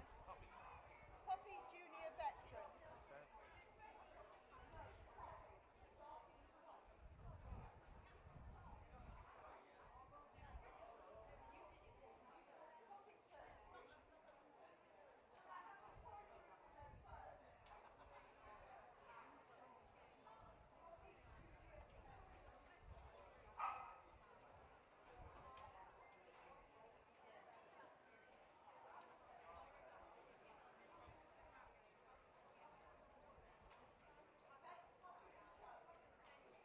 Can I have Best Poppy group winners, please?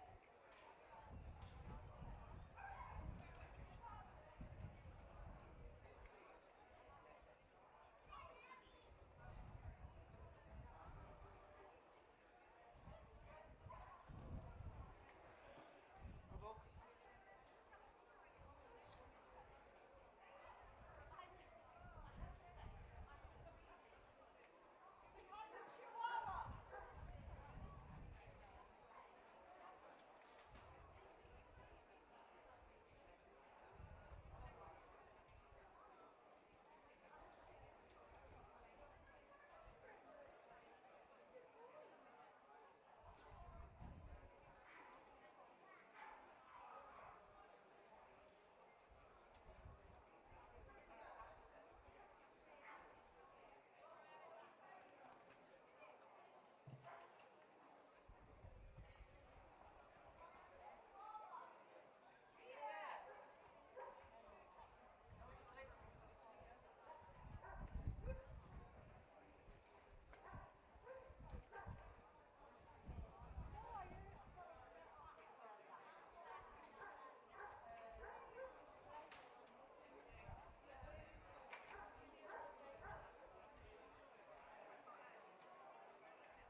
Are you all there? Apart from the conversation.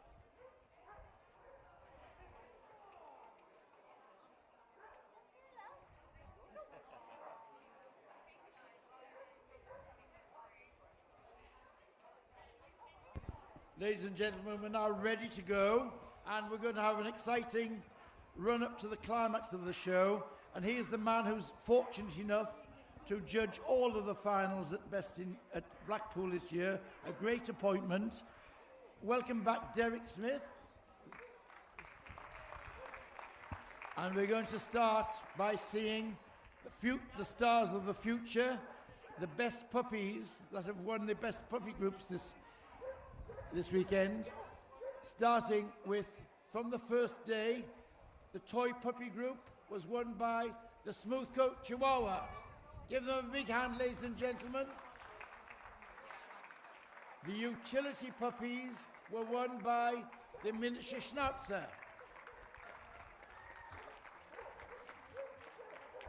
From the second day, the hound puppies were led home by the Beagle.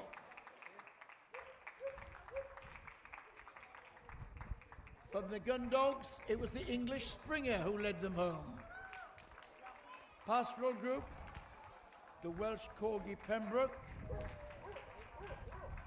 The Terrier group by the Welsh Terrier.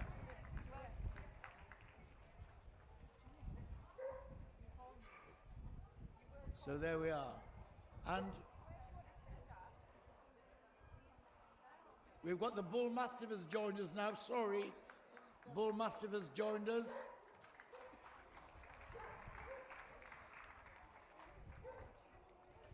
Now, here's a real test of temperament, ladies and gentlemen.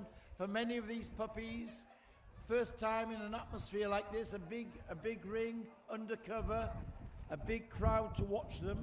So a real test of temperament. The toy puppy groups were judged by Philip Lovell. His choice was this smooth coat Chihuahua.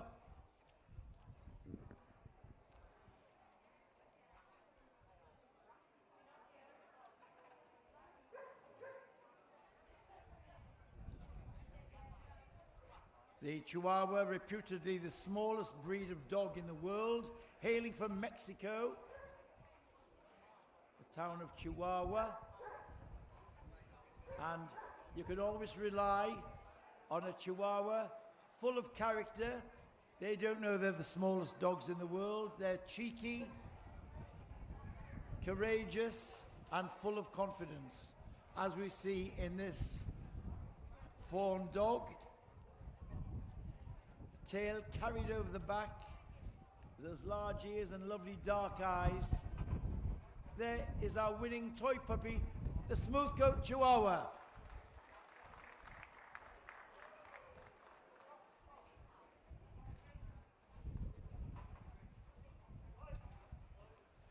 Our judge now looking at the utility group puppy chosen by David Roberts.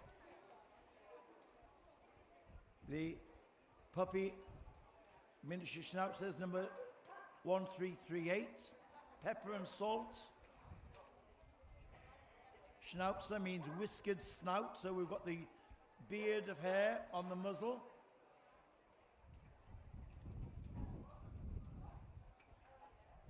Crisp coat, sturdy body, slight slope from withers to tail set. Should be nothing terrier-like. It should have clean stride. And again, another one full of confidence, looking round and taking it all in.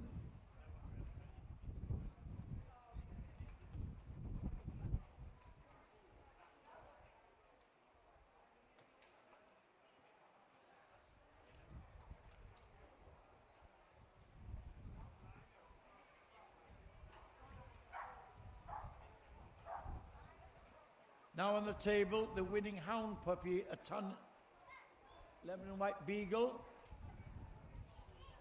chosen by Patsy Hollings. This one is a bitch puppy, number 1824.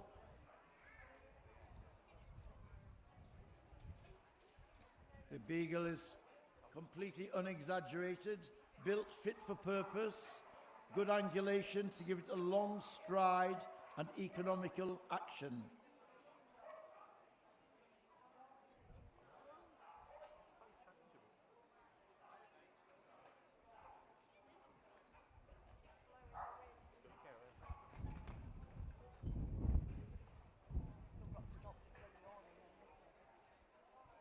And there she goes, striding out.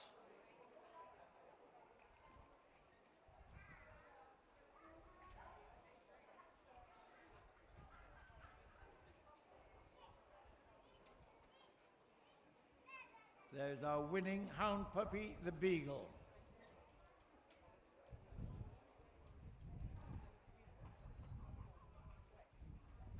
And now the gun dog puppies were judged by Jenny Miller, and she chose the English Springer Spaniel dog puppy.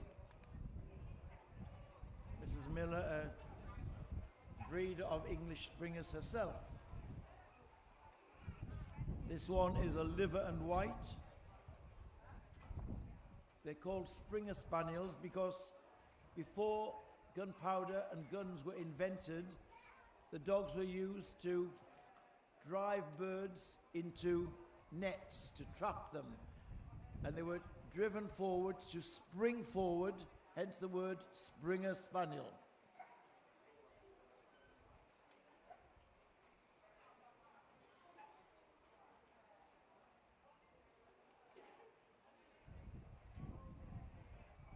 Now on the table, winning the Pastoral puppies today, Patsy Hollings chose this Pembroke Welsh Corgi.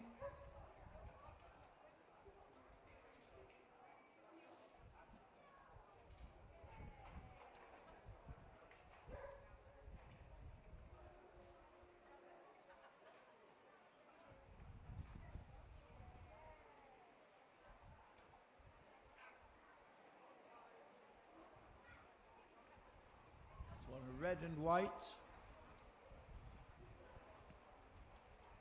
This low to ground, level top line, and the foxy expression coming from the ears and the eye shape.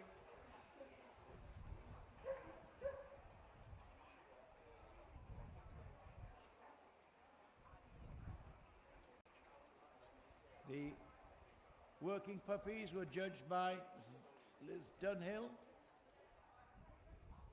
Bull Mastiffs were her breed today, and it was the Bull Mastiff puppy which won the working puppy group. This one, a fawn. Again, it was the task of Bull Mastiffs to keep off poachers. Substance plus athleticism.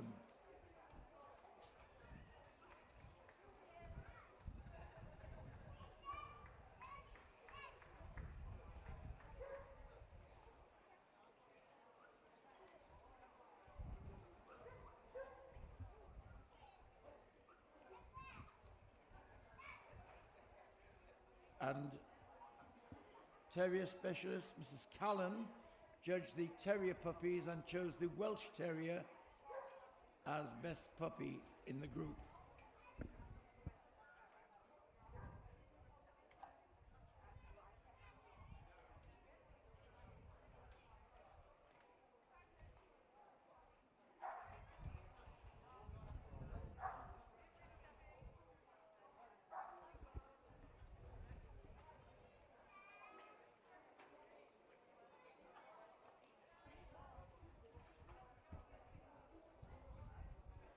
Welsh Terriers, the sturdy black and tan or grizzle and tan Terrier of Wales.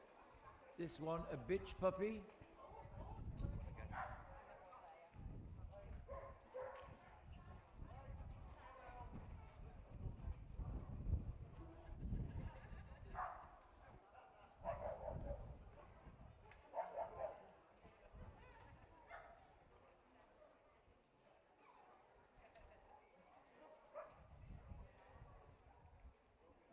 And there we are, one of these going to be declared best puppy in show, Blackpool 2025.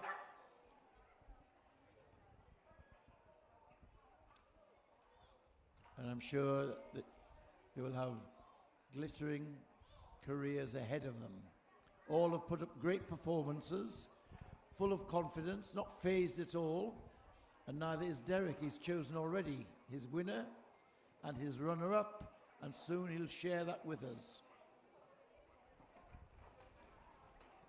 Best puppy in show is the Beagle.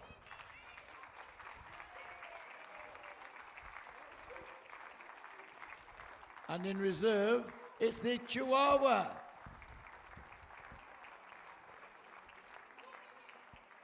Well done to all these puppies, wishing you the best of luck in the future.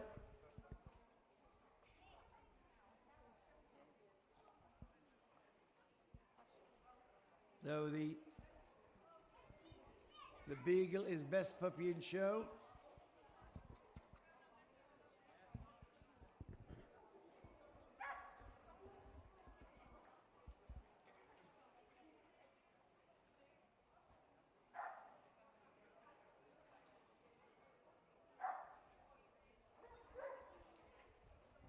And the little Chihuahua, not phased at all, fantastic character.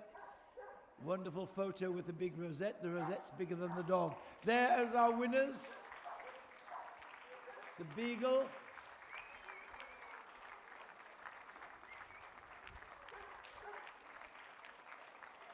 And the Chihuahua galloping on, full of confidence. So there is the first of our finals today.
And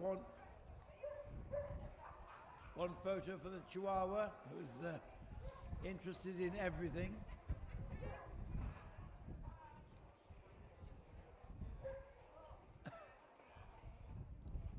Fantastic character. That's the first of many big prizes, I'm sure.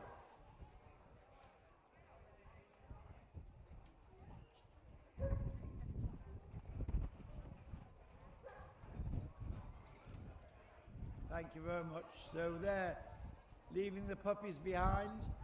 Well done to you all. We're now going to follow on promptly with Best Junior in Show. Juniors up to 18 months old.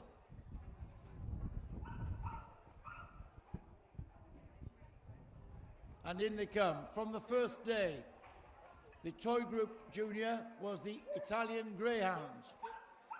The Utility, the Eurasia. The Hound Group led home by the Whippet. Gun Dogs by the Lagotto. Pastoral Group won by the Samoyed Puppy and Working by the St. Bernard. And the Terriers won by the Norfolk Terrier Puppy.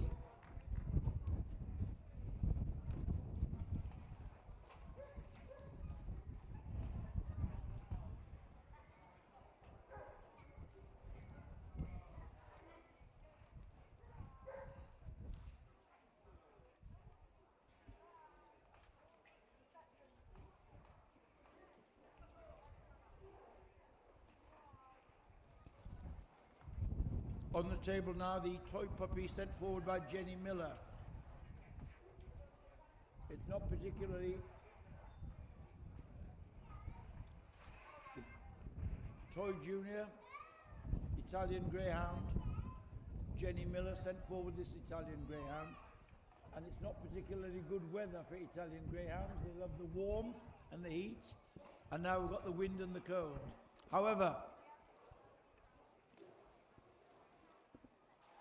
like many of the toy breeds, the Italian greyhound is a miniaturized version of a sporting breed. It's thought to resemble a greyhound or sighthound in miniature. And there's this high stepping action in front, this fine bone. It has a wonderful elegance about it and its carriage. Give them some support, ladies and gentlemen. There's our junior Italian greyhound.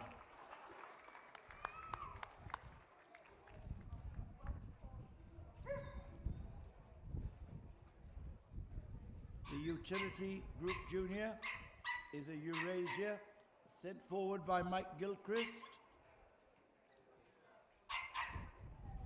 The Eurasia has the Chow and German Spitz in its background.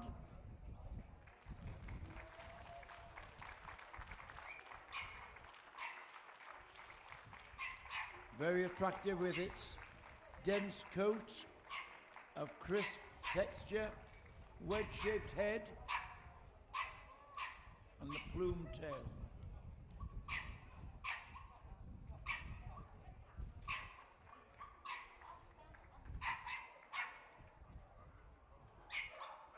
The Hound Junior was the Whippet, sent forward by Mr. Fellows, a Whippet bitch, coming from the biggest entry in the Hound group. The Whippets is all about symmetry and curves, elegance and symmetry, and this clean daisy-cutting action. The curve over its loin kept on the move.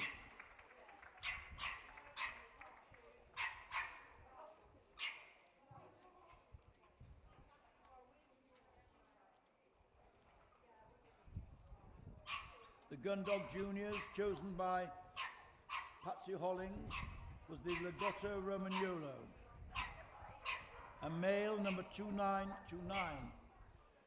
This breed is hailing from Italy, where he used to be a duck retriever until the mid-19th century, when the marshes where he worked were reclaimed and dried up, and then his good scenting powers were used for hunting and finding truffles, the underground truffle,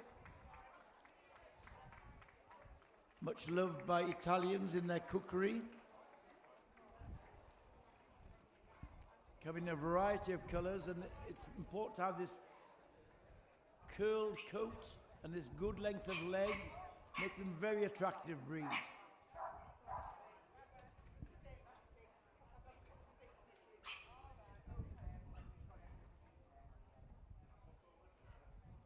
Our judge now going over the Pastoral Junior, the Samoyed, sent forward by Alan Matthews, a dog number 4341.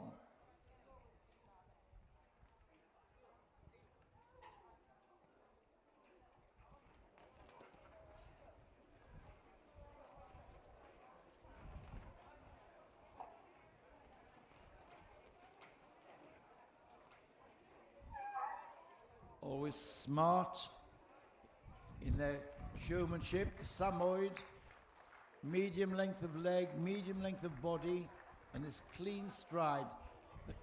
The black pigmentation setting off its brilliant white coat.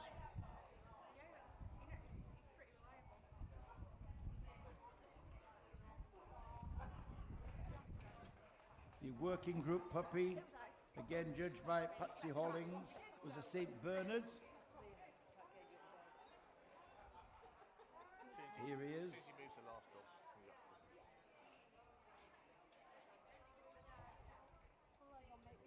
Of course, the giant breeds take longer to mature and coordinate. than the toy breeds.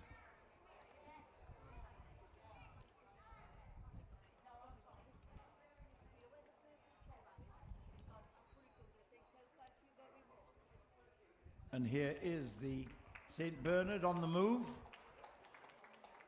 free and confident.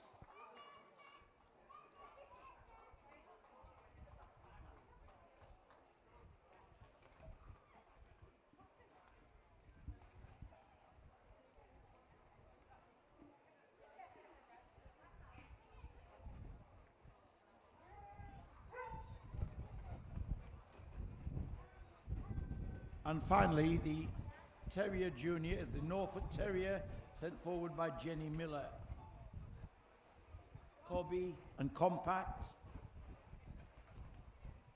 hard-coated and full of character. A lot of substance in a small frame.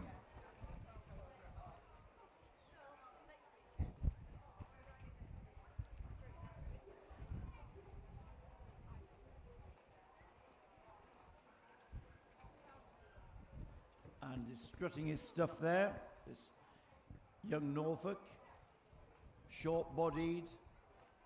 One of the great challenges is to have freedom of action in such a low-to-ground breed.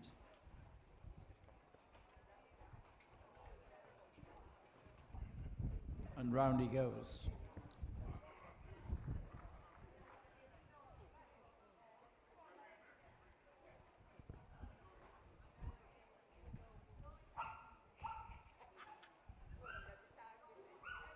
Quick look down the line.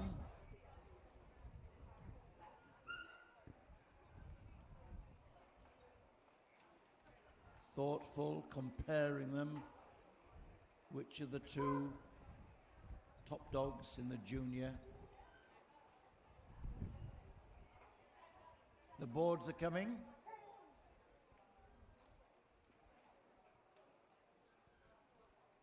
Of course.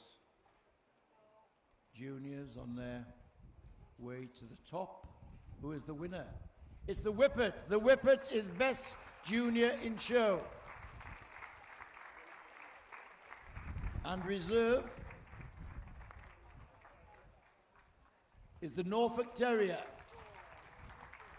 Norfolk Terrier reserve. Well done to all of the others making it thus far.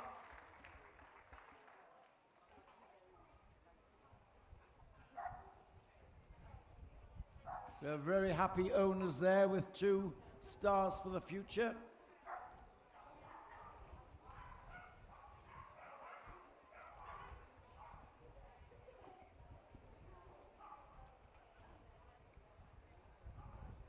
Rosette's coming out.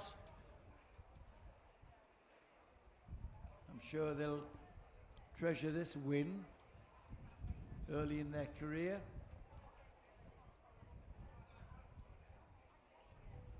So I think the cameras are coming in now to get the photographs for the mantelpiece.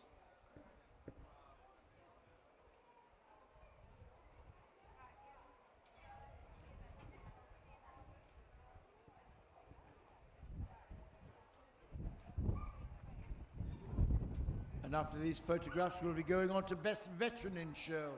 We'll see all of the generations, puppies, juniors, veterans, and then the dogs from the groups.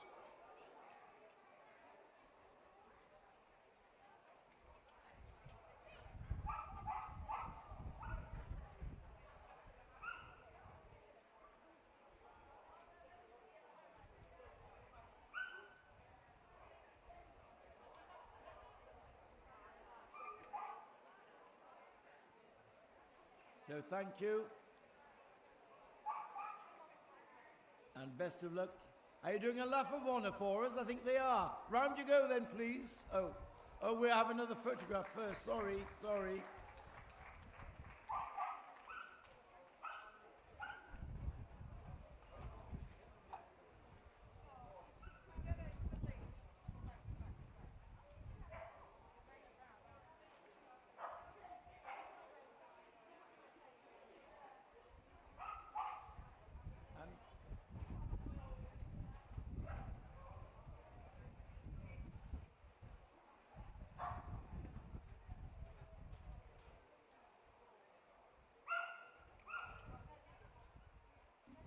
Now we are having a lap of honour. There's our best juniors, the Whippet and the Norfolk.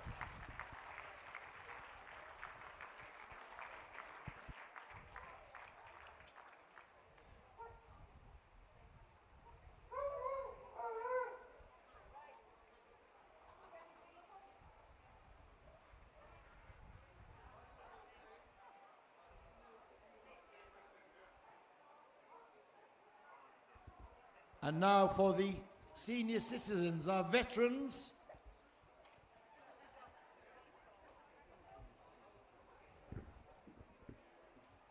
Now here they come. From the first day, the toy veteran was the pug.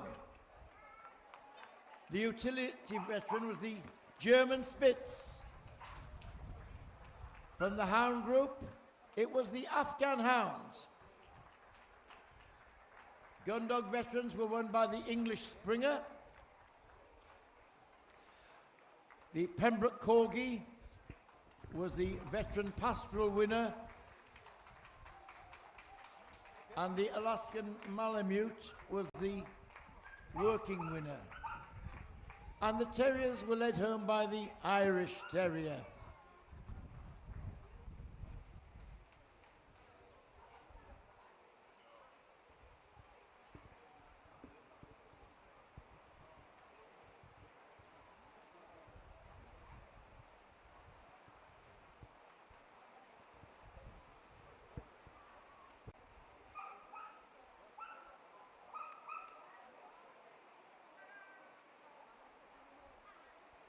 Sit back and enjoy this, ladies and gentlemen, because it's pouring down outside.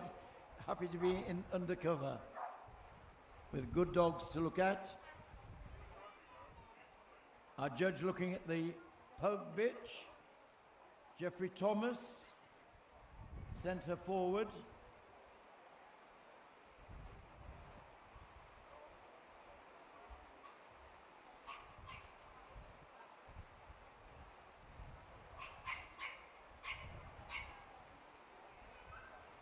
And there she goes, the little fawn pug.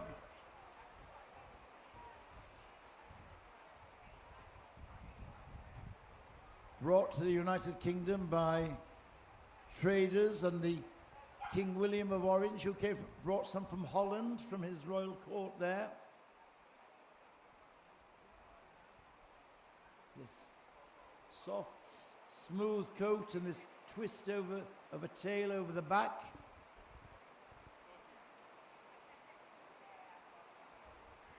The German Spitz. Jenny Miller chose her as best veteran in this group.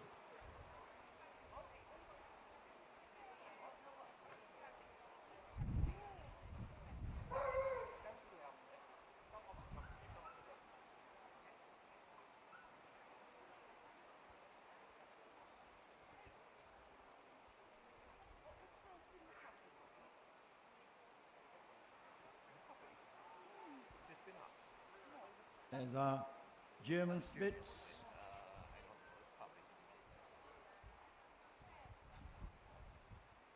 Of course, a lot of these are considerably older than 7 years, the minimum age for a veteran. This one, I believe, is about 11 years old.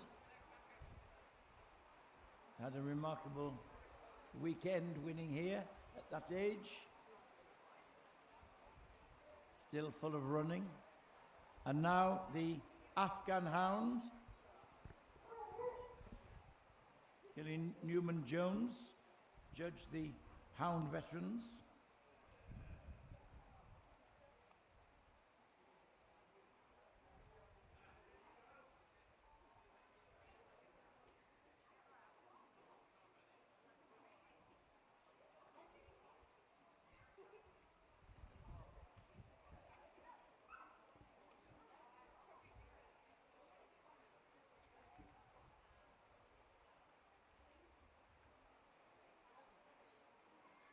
Afghan, one of the most glamorous of the hound breeds.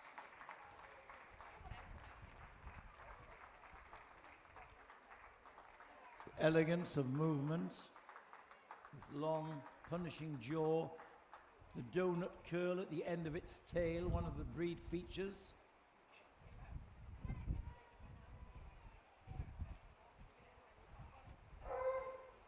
And now the English Springer Spaniel. This is a bitch.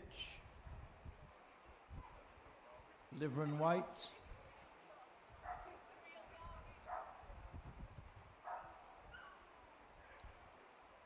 The highest on the leg of all the spaniel family, the land spaniels.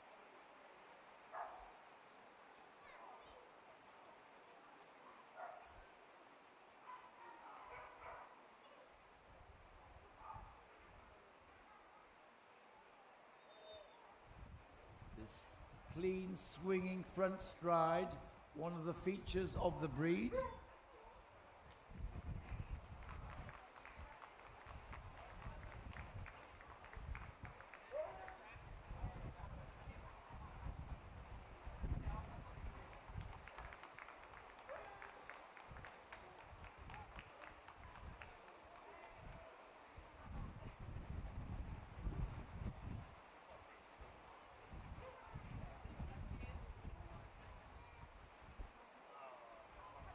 Our pastoral veteran on the table now is the tricolour Pembroke Corgi, sent forward by Ian Sexton.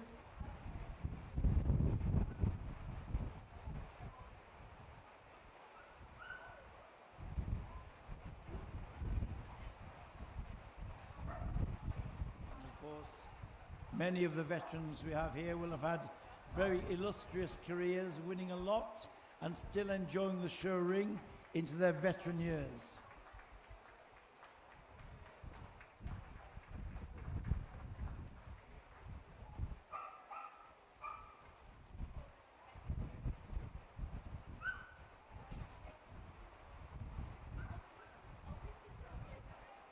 Here's the Alaskan Malamute that won the working group under Jackie Ward. This is a male. This is the heaviest and strongest of the sled dogs.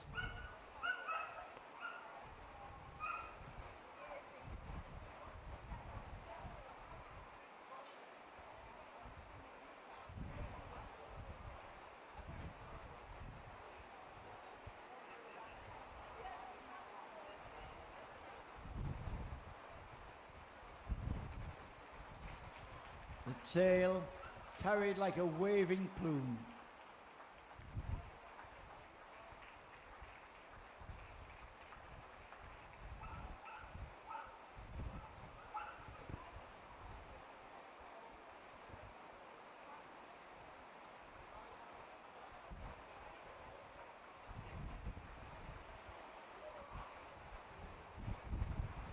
And finally, from the Terrier group, the Irish Terrier. Stephen Goodwin chose him as Best Terrier Veteran.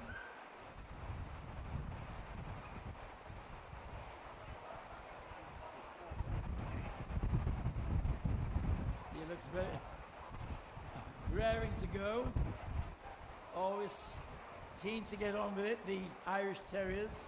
Game, sporting.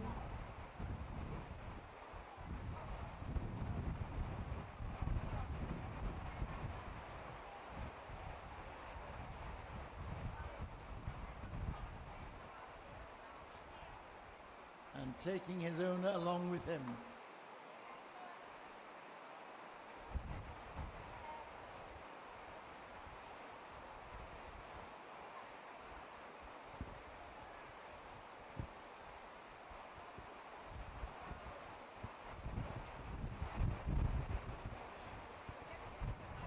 Now, the dogs are not put off by the rain at all, concentrating on the job, all putting in their best for the handlers. Boards are coming out.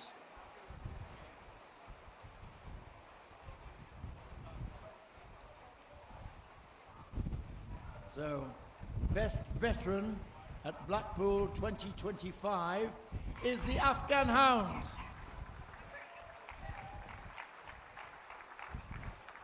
In reserve spot, it's the Alaskan Malamute. Yes, two lovely dogs there, and other lovely ones leaving the ring. Congratulations, all those pedigree dogs. The veterans, a credit to pedigree breeds.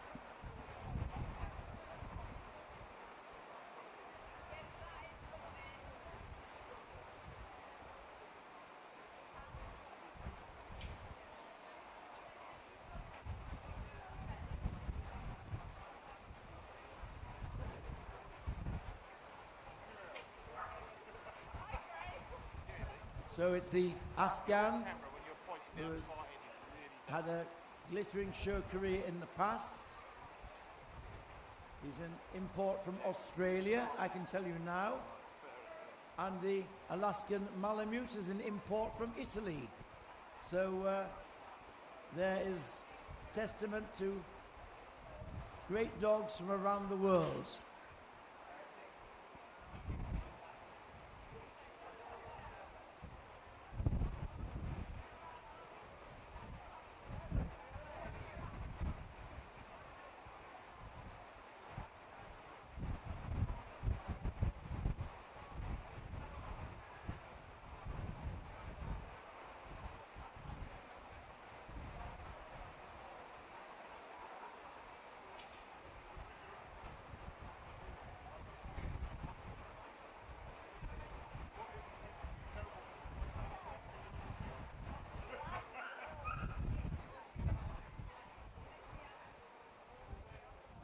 And a quick photo for the Alaskan Malamute.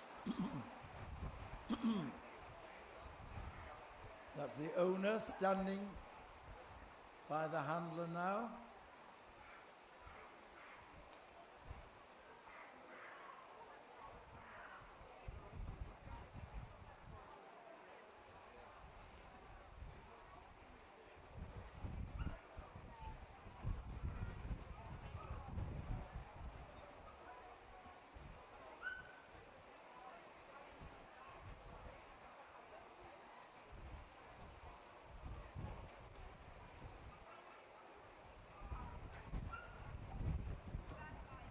So there we are, lap of honour for our veterans, the Afghan and the Alaskan Malamute. It's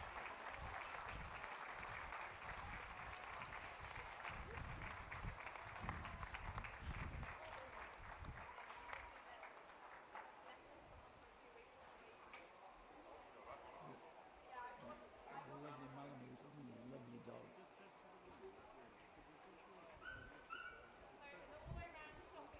Yeah, it wouldn't have veteran stakes in the today.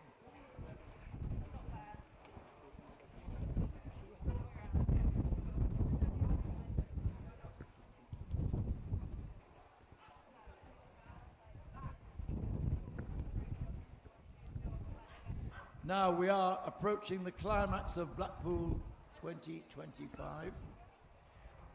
Last competition, so stay in your seats, ladies and gentlemen. Let's see who's going to have the top prize, the glittering prize of Blackpool 2025. Coming in now, our group winners from the first day. We have the toy group winner, the Papillon, followed by the utility winner, the miniature Schnauzer. The Hound group was won by the Whippet.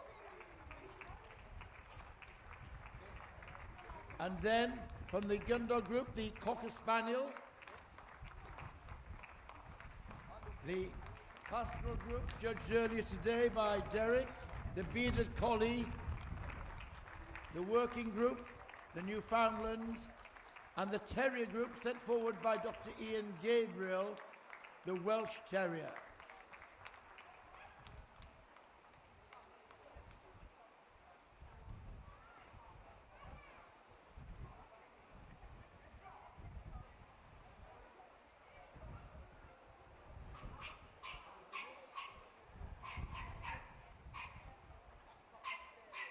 Now Derek has judged 4 of these group winners on their way to this best in show.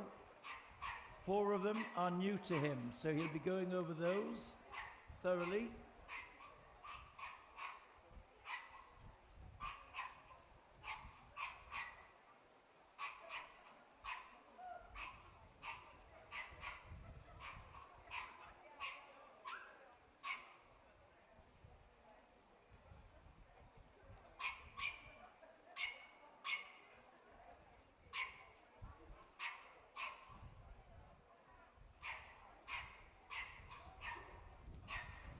And there goes our Papillon, the dainty butterfly dog from France and Belgium and the Low Countries. A choice was known as the Espagnol Nain, the dwarf spaniel in its early days. It's thought to have been bred down from small sporting spaniels.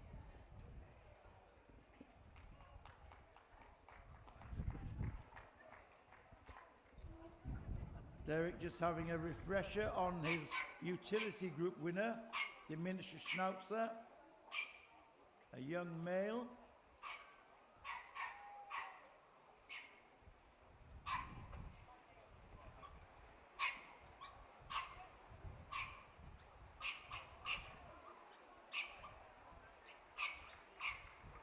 There he goes, smart as paint, that compact body.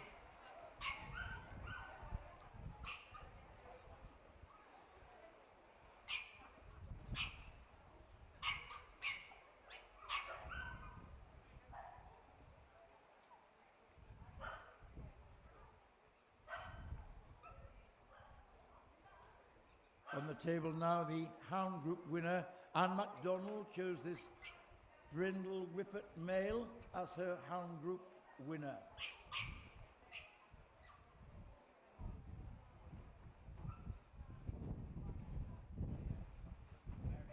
We've already seen a junior Whippet top the juniors, and here we have another which has topped the group.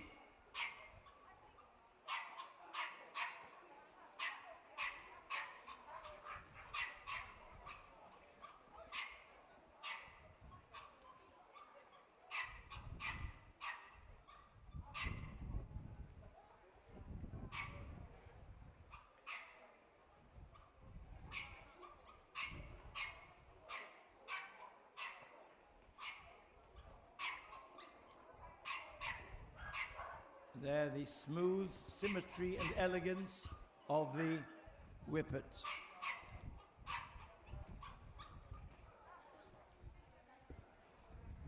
The Gundog group was judged by Mrs. Jill Peake, and she chose this red Cockabitch, number 3617, as her winner. The compact cobbiness and the happy tail carriage of the Cocker Spaniel has earned it the nickname the Merry Cocker. Cobby means that they're short in the body, big ribs.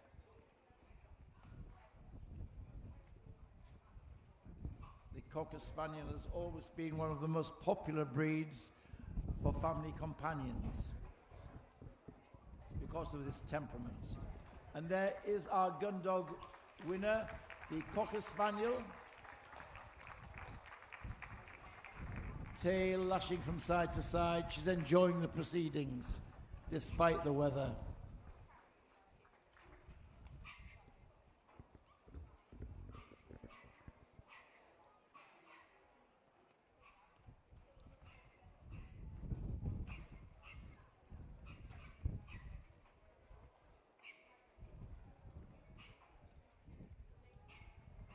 Just half an hour ago, the Beardy topped the Pastoral group under Derek.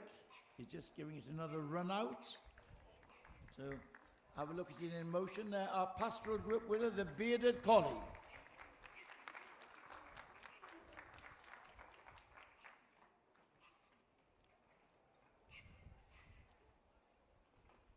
Same can be said for the Newfoundland dog, winning the working group under Derek. Just look at eyes and expression.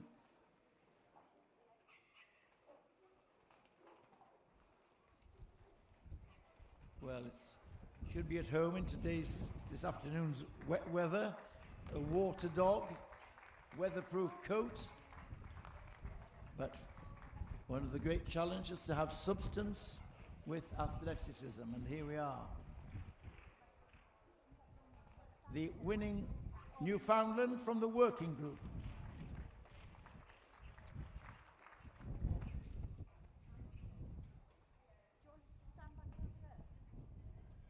You're fine. It's a wind tunnel every time I stand there. It just blows straight through. And finally, the Terrier group winner, chosen by Dr. Ian Gabriel, was the Welsh Terrier.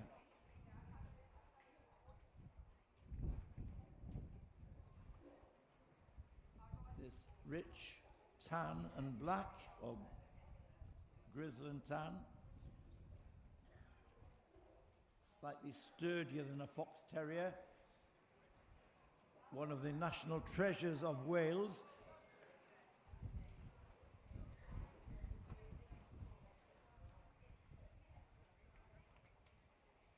Our winning terrier is the Welsh Terrier.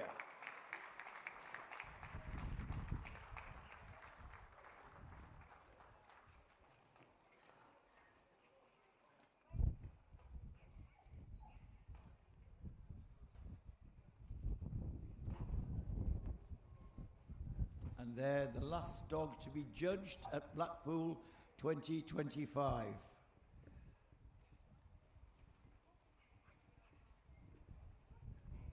A best in show at an old breed championship show is the highest accolade in the dog show world.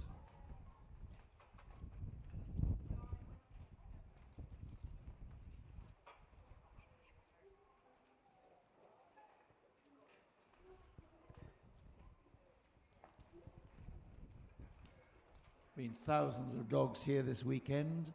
We're down to the last 7.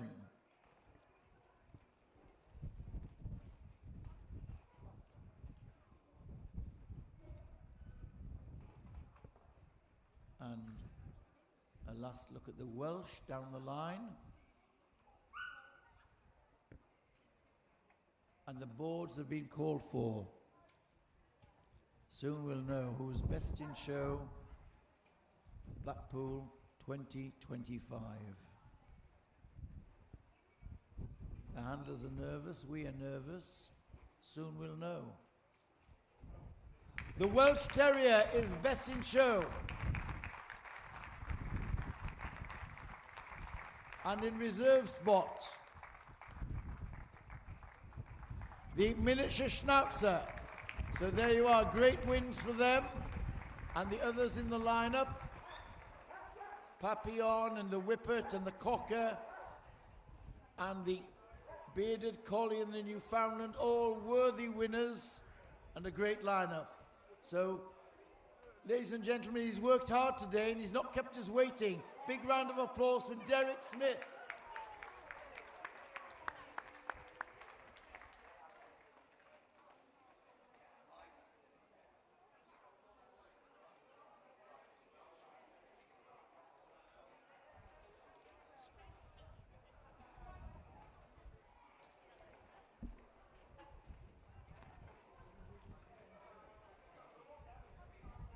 So before the photographers come in, ladies and gentlemen, we'll have a lap of honour. Big lap of honour for these, our best in show and reserve best in show.